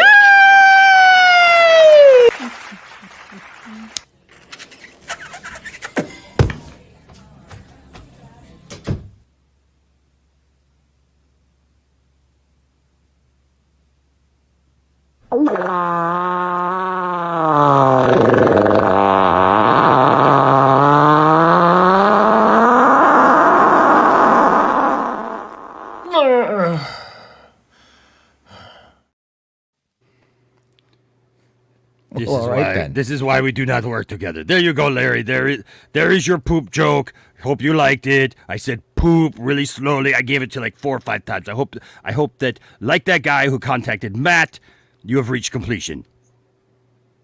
Now kiss the mole. Kiss it. We are There you not see friends it. anymore, Larry. Kiss it. Goodbye. You see, the guys in charge of this stuff lack creativity and are completely out of ideas. Lord have mercy, save us. There you go. Yes. My God. You like it, Saggy. Stop acting like you don't like it. He's the I've poop. heard that before. He's the poop. Oh dear God. No.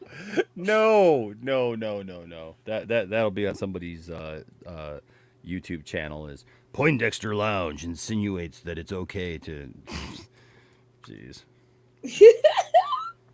So how you doing, Matt? I'm okay. Just did you hear about that one, Matt?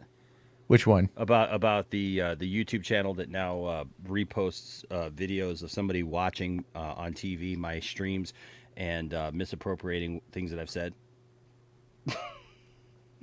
There's a YouTube channel that does that? Yes, there's a YouTube channel that does this now, and whoever it is a guitar player. I know who it is. That's the thing, is they don't realize I know who it is because they're idiots and they signed up for that YouTube channel like with their name. Like they were already connected to something else, and so it's just funny to me. But yeah, they tried to say that William and I both were Confederate flag apologists because we watched the Dukes of Hazzard when we were a kid. That's a bold claim, right? Because I loved the Dukes of Hazzard as a kid. Don't say it. Oh my gosh. Okay. It's okay. Oh, no. Oh my God, they the already 2005 movie was funny. They already think Matt's a racist, so I don't think it Right. matters. So now you're just adding to the conspiracy. It'll be Matt Jarbo confirms that Enosh is a racist by his love for. Yeah, totally just said that. This person also told me that in their comment section that that I should sell all. I don't even have a lot of Dukes of Hazzard memorabilia. I've got like a. I've met like some of the guys from the show. I met John Schneider. But I mean, he was Jonathan Kent on or on Smallville, you Yeah. know, and I met Pat, not Pat Sajak, Pat Wolpat, who played Duke. I met one of the cousins, Coy, I think it was, not Vance, but I met Coy, and I met Enos, and Enos was the coolest guy ever, Met man. He Enos? was like, yeah, I met Enos. He was like super cool. You know, he's an old man, you know, and just very, very sweet, whatever. But it was funny because I've got like a couple of things from the Dukes of Hazzard. I got like a couple of action figures. I got like a Boss Hogg action figure. I've got a Sheriff Roscoe action figure. Somebody actually bought me a couple of like the Mego figures, you know, from it. And that's it. And I've got two General Lees. I've got the plastic one that you could put the action figures in, and then I've got like a die cast one that's actually was signed by a couple of the guys from the show. And that's it. This guy says you should sell all of your memorabilia from the Dukes of Hazzard and give the money to Black Lives Matters. You know what? It's What's funny about that? Keep waiting around for that. Hold on. You know what's funny about that? The Black Lives Matter should give all that money they raise to black people. Just saying. Yeah, give that money to Black Lives Matter, the organization that's literally under investigation and also sus because they are spending all the money they raised off the bodies of dead black people to buy mansions. For what purpose is that going to help the black community? So yeah, that seems like a smart thing to do. Yeah, give people money when you don't know where the money's going towards, because it sure ain't going to me. I'm black. Where's my mansion? Yeah, so they did videos on that stating that William was a racist and that I was a racist, and then that was a two-parter actually. That we don't even talk about the Confederate flag. Actually, the only time we talked about the Confederate flag was like well, we don't support the Confederate flag. We don't have anything to do with the Confederate flag. It is what it is. But you know, like we didn't care about the Confederate flag as kids. You know, like I didn't even know anything about the Confederate flag or the Confederacy or the South or anything as a kid. All I knew was that car was cool and it jumped stuff, and you know, that was it, man. But then there's another video where they claim that that I boast about my sex life, which I thought was really funny because You have sex? Yeah, I do. What is that? Yeah, right. But the joke was that this same person kept changing their screen name, and they would come into my chats. They tried for quite a while. They would try to spam my chats, but then they kept getting banned, you know, over and over again. Yeah. And so the thing is, they kept spamming, but they would change the name, and it would always be like, you know, it started off as just, you know, things about me. So like Enosh is a fat substitute teacher, and you know, and Enosh is an idiot, and Enosh is a soy boy, and Enosh is this and that, and you know, and he's a white guy and stuff. And then it's like, okay, that's obvious. All right, well, what do you want? You know, You're and then, white? then it was. Yeah, yes. And then he was like, Enosh is a horrible father, right? It was like, I'm learning new things about you. I didn't know. okay, that's kind of weird, right? And then they started bringing Tiffany into it. It's like, Tiffany wants and then the screen name would literally be like, Tiffany wants a real man. Tiffany is unhappy with Enosh. Tiffany's going to leave Enosh and stuff. And it was just like this random, like, stupid stuff. So one day I was doing a live with my son in the van, and my windshield wiper started messing up. So I was getting out to do that, but I was reading the chat, and because we were just parked in the driveway, and I get out to go fix the windshield wiper. And as I do, like, somebody who said that, you know, with one of those screen names pops up and said something in the chat. And so you see that I stop and I read it and I go, oh, well, sorry about that. But, you know, at least I've felt the touch of a woman, and I have a family that loves me, and I have friends that care about me. And that's all I said. But because I said that I had felt the touch of a woman, I was somehow, you know, bragging about my Someone's sex mad life. that they have not touched a woman. They've not felt the touch. It's I one mean, thing to be touch a fair, woman. you can pay for that sort of thing. That's true. That's You true. know. I mean, you know, but yeah. It's not that difficult. It's very easy to do. Barely an inconvenience. Barely. If you know, I what want to see that now. I want to see that now, man. I want to see, like, well, you know, we can get a woman to come in and do it. I mean, no, quite easy. Barely an inconvenience. Yeah, isn't that going to be a problem? No. Super easy, I love barely an that channel. inconvenience. I love that guy. That's the only good thing about the Screen Rant channel is Ryan George. Other than that, it's terrible. Well, he has his own channel now, specifically for pitch meetings. Yes. Oh, they. Yes, Oh, yeah, they. yeah. Okay, cool. Yeah, he made his own. So he recently did a. Did he break away from Screen Rant?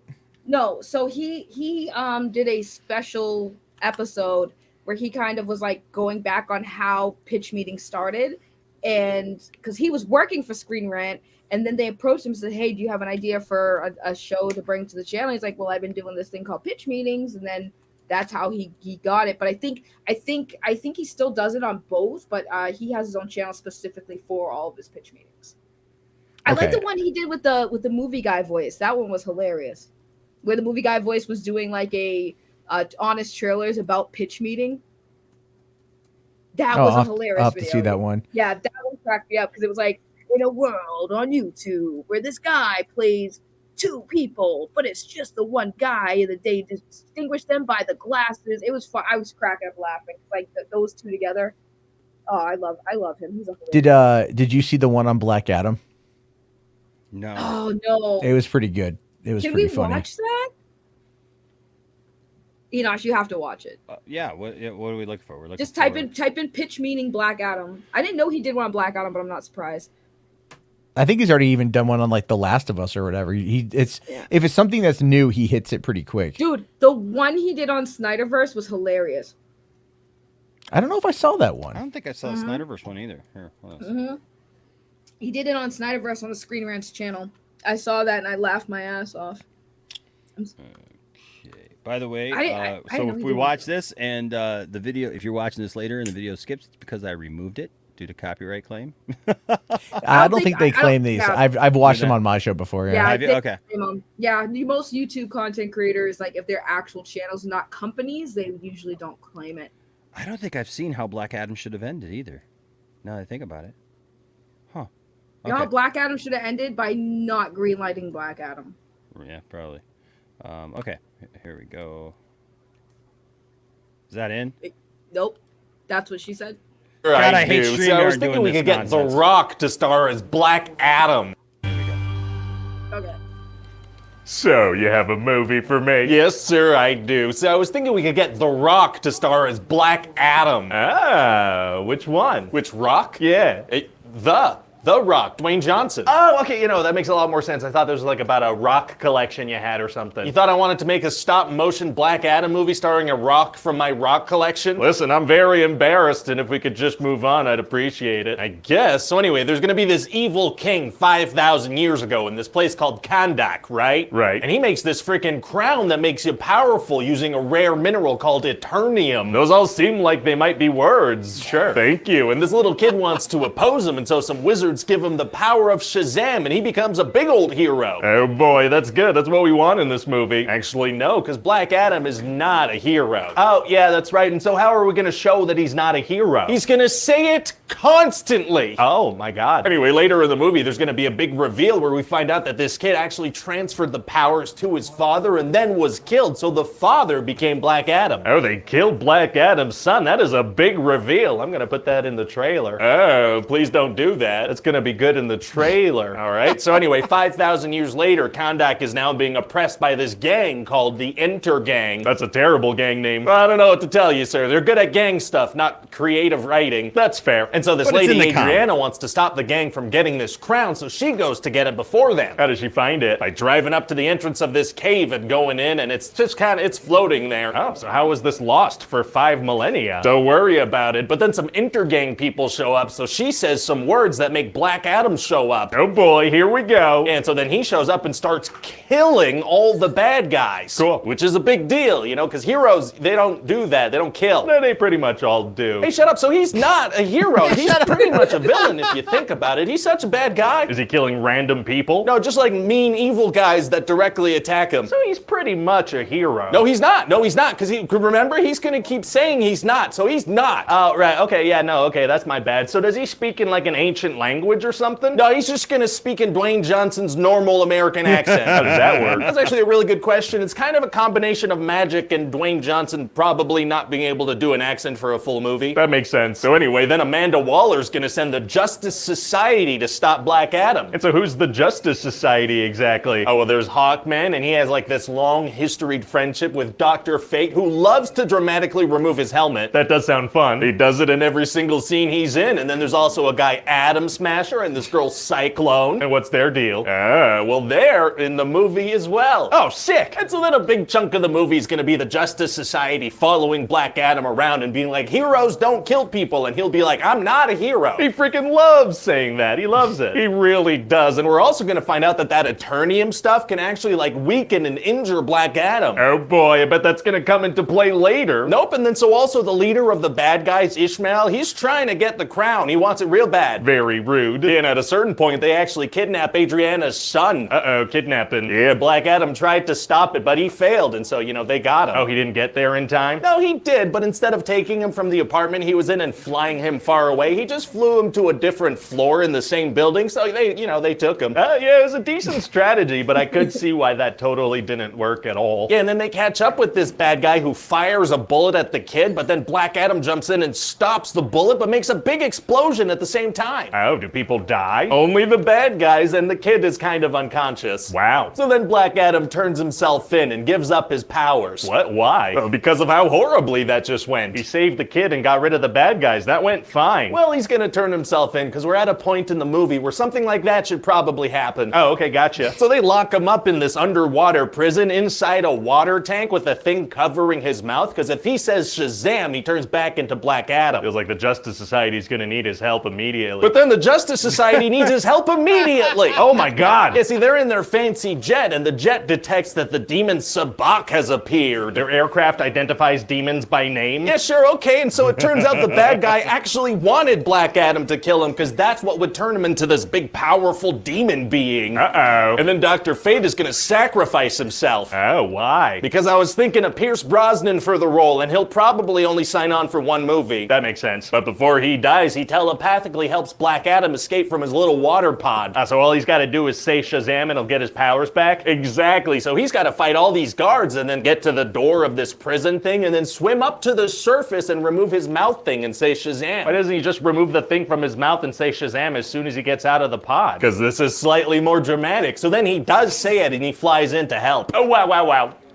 Wow. But then also Adriana's son has to convince a bunch of people to rise up and go fight, because the whole city's going nuts. Man, it's gonna be hard for a child to get the attention of a bunch of screaming adults. Actually, it's gonna be super easy. Barely an inconvenience. Oh, really? Yeah, see, he stands up on a little thing and talks to all of them at like a normal speaking volume, and they all stop what they're doing and listen to him. And that works? It does, yeah. And so then all these people are like, hey, let's listen to this very quiet kid and rise up together. And what are they all gonna go fight exactly? Oh, yeah, I forgot to mention there are skeleton zombies now. What? Yeah. Some little skeleton zombies showed up, so they all gotta fight those and regain the control of the city from the skeleton zombies that appeared. Isn't the city being run by a gang? Wouldn't it make more sense to rise up against them? Well, they're human, so that could get messy if they die. So no, it's gonna be a soulless CGI army, so there's no like moral implications when they kill these beings. Smart. So Adriana and some other characters are gonna be fighting these skeleton zombies, and then the kid rounds the corner on a skateboard with all these people behind him, and he's like, yo, mom! Oh, cool 90s kids are tight. It's not the 90s, sir. He's just a cool skateboard kid who says, yo, mom, and wisecracks with Black Adam like he's John Connor from Terminator 2. That movie from the early 90s? Yes. All right. And so then Black Adam kills the demon guy, and everybody's very happy about it. Amazing. And then in a post-credit scene, Amanda Waller sends Superman to talk to Black Adam. She can send Superman places? I guess so, sir. And so what does Superman say? He says, let's openly talk about this scene in interviews so people come see this movie. I love that.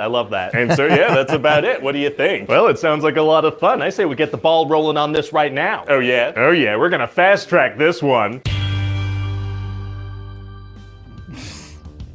Hi everybody, Ryan George here. Thanks for watching that pitch meeting. I hope you enjoyed it. I hope it made you laugh. I hope it made you cry. I hope it made you cry. You hearing me? I hope you cried. Yeah, pretty much. All right, I'll see you around. Go wipe those tears away. Ryan George is hilarious. I sometimes, if I have no interest in watching a movie, I'll just wait till Ryan George does. Did that one seem like long? No, he's just really pointing out like it was 7 minutes. It's about, it's about on track for everything else. Yeah, I guess so. Oh, watch the Zack Snyder not that one. Wait, which one? Yeah. Yeah, the pitch Oh, yeah, meeting 'cause it was or on screen, the pitch right? meeting or the honest trailer. Pitch meeting. Yeah, he does The honest this trailer's one's like funny. 9 minutes long or whatever. So The other one might make the pitch meeting might make people mad. Let's just buy Zack Snyder's Justice League here and we just watch it here. Right? I mean, oh, they got BVS too. Jeez.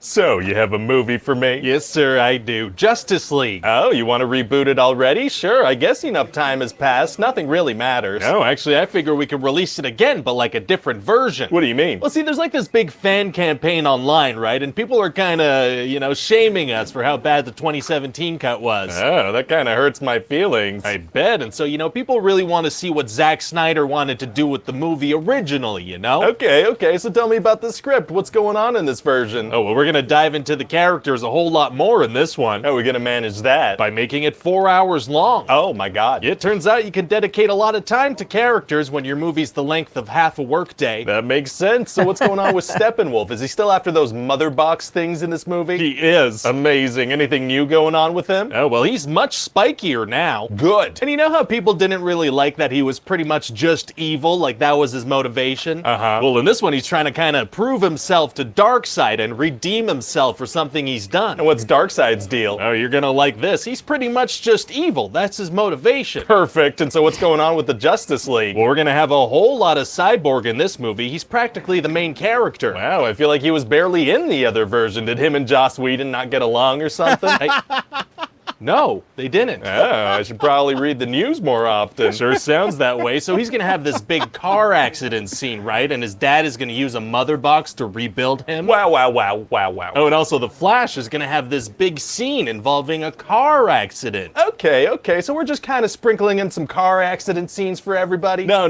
That'd be kind of repetitive. I was gonna say, no, it's not all car accident scenes. Aquaman gets a boat accident scene. Well, that's a completely different mode of transportation. It is. And also a bunch of women are gonna sing at him, and one of them's gonna smell one of the many sweaters he tosses away in the film. I mean, that sweater's gotta smell like fish, right? Probably smells like fish, yeah. And what about Wonder Woman? What's going on with her? Is she gonna get a plane crash or something? No. Wonder Woman, actually, hold on a second before I get to Wonder Woman. What? There we go. What is that? What? Oh, this is the music that's gonna play when we see Wonder Woman. Okay, I mean, sure, sounds like a great song. Perfect for the first time we see her. It's gonna play every single time. What? Anytime Wonder Woman does anything at all, or any of the Amazons for that matter, we're gonna play that music. Oh, do you think you might be overdoing it? Might be. Who's to say? Everyone. That's definitely too many times to play that. Well, we're gonna play it anytime she does literally anything. All right. So anyway, there's gonna be this terrorist attack at this bank, right? And these bad guys are gonna take some kids hostage and put a bomb on a timer. Oh no. And so Wonder Woman shows up and she finds out that these bad guys don't actually have any demands at all. They just want to blow up 4 city blocks. They just have hostages to stall the police. And why even put a timer? Unclear. So then Wonder Woman throws the bomb up in the sky and blocks a bunch of bullets from the lead terrorist guy. Oh, very cool. And then as he's reloading, she explodes him out the side of the building, blows out a whole section of the thing. But she blows up part of the building she was trying to stop from exploding. Why not just knock the guy out while he was reloading? Because explosions are awesome. Those children had to witness a man explode in front of them. They didn't have to see that. But explosions are awesome. That is a good point. Yeah, okay. So anyway, Batman doesn't want Steppenwolf to get the mother boxes together because then he'll create this thing called the Unity and end the world. So he wants to get the Justice League together. A very good idea. And so Batman and Wonder Woman and Cyborg and Flash, they head into this tunnel to fight Steppenwolf and some of his parademons. Okay. And then Steppenwolf is gonna blow a hole in the tunnel, but it's right under Gotham Harbor. Uh-oh. It's pretty scary, but now that water is involved, Aquaman can join in. Was he just treading water outside the tunnel? I guess so. So now all living members of the Justice League are together. Amazing. And then there's gonna be this really nice scene between Martha Kent and Lois Lane where they're talking about their grief over Clark being dead. Oh, that is really nice. But then it's gonna turn out that it was Martian Manhunter pretending to be Martha. Okay, kind of feels like that undercuts the emotion of the last scene. Yeah, but this way we get to see Martian Manhunter. Okay, yeah, worth it. So then the Justice League's gonna realize they can use this mother mother box that they have to bring Superman back from the dead. Oh boy. Yeah, but he's all confused when he gets back, and he gets violent. Oh, a very confused Superman. So then Wonder Woman steps up, and she's gonna be like, Kal-El, no. Very convincing. So then Superman's gonna go on a little journey of self-discovery, go hang out with Lois Lane and his mom. Oh, that's nice. And she's gonna be like, are you really you? And he's gonna be like, I'm really me, Ma. Oh, changing your name to Mima is tight. No, never mind. Okay. And then Superman's gonna put on a freaking black Superman costume. Why? Because. Nice. So meanwhile, the rest of the Justice League are talking, and they're like, boy, this is gonna be a tough fight. Sure. The Flash is gonna be like, Steppenwolf has probably fought hundreds of thousands of super beings, and we have to assume he's won. Yep, that's a valid point, definitely. But Batman's gonna be like, yeah, but he's never fought us. Not us united. So, a handful of super beings who just met. It doesn't make a ton of sense, but it's gonna sound very cool. That works for me. So then the Justice League's gonna head off to Russia to fight Steppenwolf. Oh boy, it's gonna be tough to take him down. Actually, it's gonna be super easy. Barely an inconvenience. Oh really? Superman's gonna show up and he's gonna punch Steppenwolf so much, just so many times. Very cool. And then Aquaman stabs him and Wonder Woman cuts his head off and they all stop the mother boxes from uniting. Amazing. So then Bruce gets Martha's farm back, you know, the bank was selling it because she was way behind on payments. Oh, so he bought the house from the bank? No, he bought the bank. Well, why didn't you just buy the house? Yeah, it doesn't make a ton of sense, but it's gonna sound cool. It does sound cool. And then Batman's gonna have this huge nightmare scene. It's gonna be the end of the world. He's with Cyborg and Deathstroke. Oh. And Mira is there too, and she's gonna be like, oi, I'm gonna kill that bastard for what he did to Arthur. What, is she British? She is in this movie, yeah. Why? Unclear. Oh, okay. And then we're gonna see that the Joker is there, and he's gonna have this big argument with Batman, and then he's gonna laugh like a seagull. Sure, that may as well happen. It's gonna, and then Bruce is gonna wake up from his nightmare, and Martian Manhunter's gonna swing by and be like, hey, I'm here for any sequels you might be making. Feels a little tacked on. Yeah, tack that right on for you. So what do you think? Well, I mean, it sounds like fans really want to see all this, so sounds good to me. Great. And now we can finally close the book on Justice League and alternate versions and all that stuff. Yeah. Well. Hey everybody, Ryan here. That's me. Thanks for watching the video. And if you liked it, feel free to click the like button and the subscribe button and all, buttons of that nature. You can also leave a comment down below letting me know what other movies you want to see pitches for. There are also like hundreds of other episodes on the channel that you can check out if you want. As always, check back soon for a new one. Bye. Well, the music's playing. So, like, is he saying that he's Wonder Woman?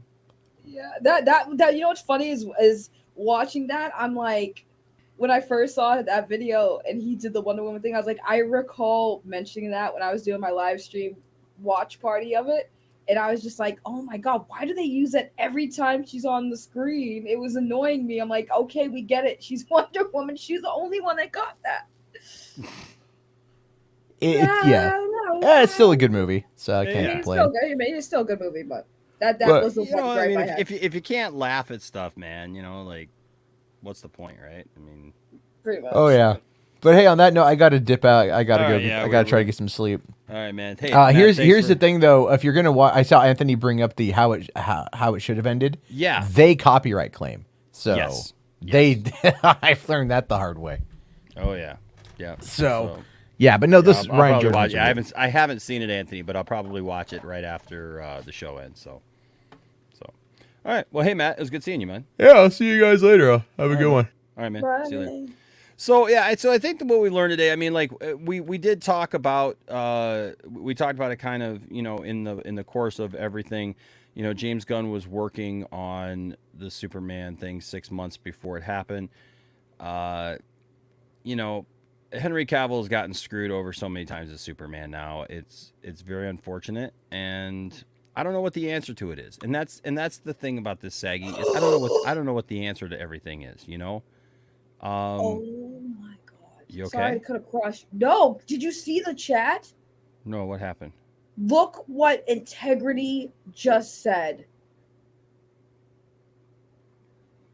My brain just splattered all over my wall. Integrity, somebody's going to make a YouTube channel about this now. Wow, Integrity. For you to, I know you're joking, but Lord have mercy. The fact you said that, wow. It was inevitable. Oh no, I feel bad now. If that clip ruined it for I'm gonna actually feel bad because Integrity's a ride or die, man. I don't ever change integrity. I don't care if we difference of opinions on this thing. Don't ever change integrity. Don't ever change. So Larry did have a $5 super chat. Thank you, Larry, for bringing it back up. I'm sorry, I saved it and then I forgot to look back at it, so I apologize. Yes, he says, speaking of video reactions, you guys should check out Kermit as Palpatine on YouTube. Don't worry, Saggy, it's just Darth Kermit, not Darth Mole. LOL. I've seen that. It's pretty funny. Have you seen that one? I'm not. I think that one's pretty. I don't think it's long. We'll check that out, and then we will end for the night. Yeah, I didn't mean to cut across you, but integrity blew my mind. I know it was a joke, but still, I was like, right? Yeah, I know. Yeah, it's like a minute 59 or whatever. It's funny though, and it's kind of the inspiration for the Darth Mole. Character mole. All right, that's not sharing because it doesn't share when it's supposed to anymore, and I hate it. But okay, yeah, here we go. See, there's Darth Mole having a conversation with Kermit. See, I know the meme, but I never actually saw the original video. Oh, you never saw the movie? No. Oh yeah, it's in the Muppet, the latest Muppet movie. Oh, good work, Anakin. Now, kill him.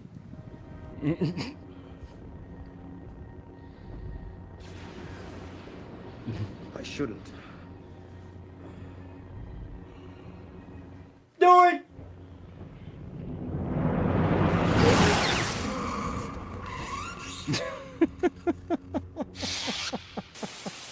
He's sitting on Palpatine. This is the best. Oh, Master Windu. I must say you're here sooner than expected. In the name of the Galactic Senate of the Republic, you're under arrest, Chancellor. Are you threatening me, Master Jedi? The Senate will decide your fate. Oh, well, actually, I am the Senate. Not yet. It's treason, then. Ah! Just like throw the puppet. I am going to end this once and for all. You can't. He must stand trial. He has control of the Senate and the courts. He's too dangerous to be left alive. No, please. Please don't kill me. No. I didn't mean it. It's not the Jedi way. He must live. Don't kill me. I'm too weak. I need him. No. No. No.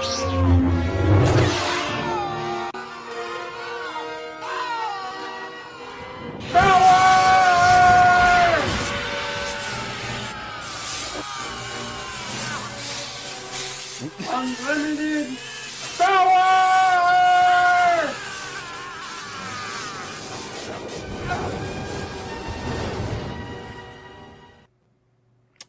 There you go.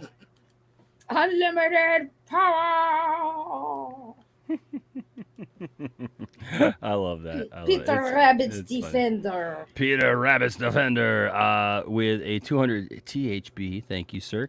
Says, hey, Enosh, sorry I didn't make it to last week's streams.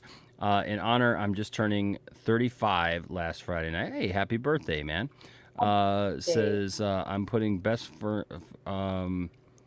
well, hey, Peter Rabbit, I'm actually just closing up. I mean, I'm never one to turn away a super chat. Can we do this? Can you wait? Can you be at tomorrow's stream? Because he says I'm putting best films of 2022 list on tonight's stream. Stay tuned. So we're literally at the 3 hour and 12-minute mark, man. I was literally just getting ready to shut it down. So I appreciate you for sure. But can we save it for the next stream? Okay, cool. Awesome, bro. Thank you, man. I thank you for your support. I absolutely do, bro. You are awesome. But yeah, we'll save that for the next stream. Saggy, you're very special. Wow. You are, and I appreciate you. We've done 3 streams in a row together now. I know. It's been a while since we've been streaming like this on the Poindexter Lounge. Right? And like we've done 2 where it's just been you and me, mostly. Yeah, that's true. We've been hanging out. I Feels think like it old works. times. People have enjoyed it, and so there you go. It's the saggy fee connection. It's the Poindexter Saggy or Saggy Lounge. It's the saggy Poindexter connection. Saggy Lounge, y'all. Saggy Lounge. But I mean, you know what? Look for the T-shirt coming soon. Yeah, geez, I realized. I didn't realize I've known you guys going on like 2 years now. Yeah. And it's honestly, I can say no matter what happens, I am so grateful and blessed to have met the amazing people I have in my life. No matter what, it's just crazy. It blows my mind when I realize, like, damn, I've known y'all for a long time. But hopefully we'll get to see each other IRL this year. I really look forward to that. That's like the biggest highlight of my year is meeting you guys. Yeah. Tiffany and I were sitting on the couch tonight, and I said, "Hey, babe, I know you're not feeling well, but as soon as you start feeling a little bit better, we need to have a conversation about Poindexter Con and putting that together in Vegas." And she's like, "Oh yeah, absolutely." So she's definitely in. We just got to I got to make sure that she's able to do it because she'll have to get time off of work and all that stuff. So we'll have to put that together. But yeah, I'm looking forward to it. I'm looking forward to seeing you in real life and others. I think it's gonna be fun. And I think it's something I need too because it's just it's nice that we've become the friends that like we would have never met otherwise. Than to be online and do this thing together, and that's really cool. And I've now met a lot of people like that, and I really appreciate them and stuff. I still really want to meet Max, and some others. A little thing for you guys coming up next month. There's going to be a special showing of The Watchmen, kind of like when we went to BVS Comes Home, and when I saw Zack Snyder's Justice League in the theater. They're doing an AFSP fundraiser again in Detroit, and Abdul is, and I think that's awesome. And so Anthony's coming back up for that, but also Dawson will be here, and Dawson's going to be staying with us, so that's going to be pretty cool. So look for some in-house streams with the nerdy in many ways kid.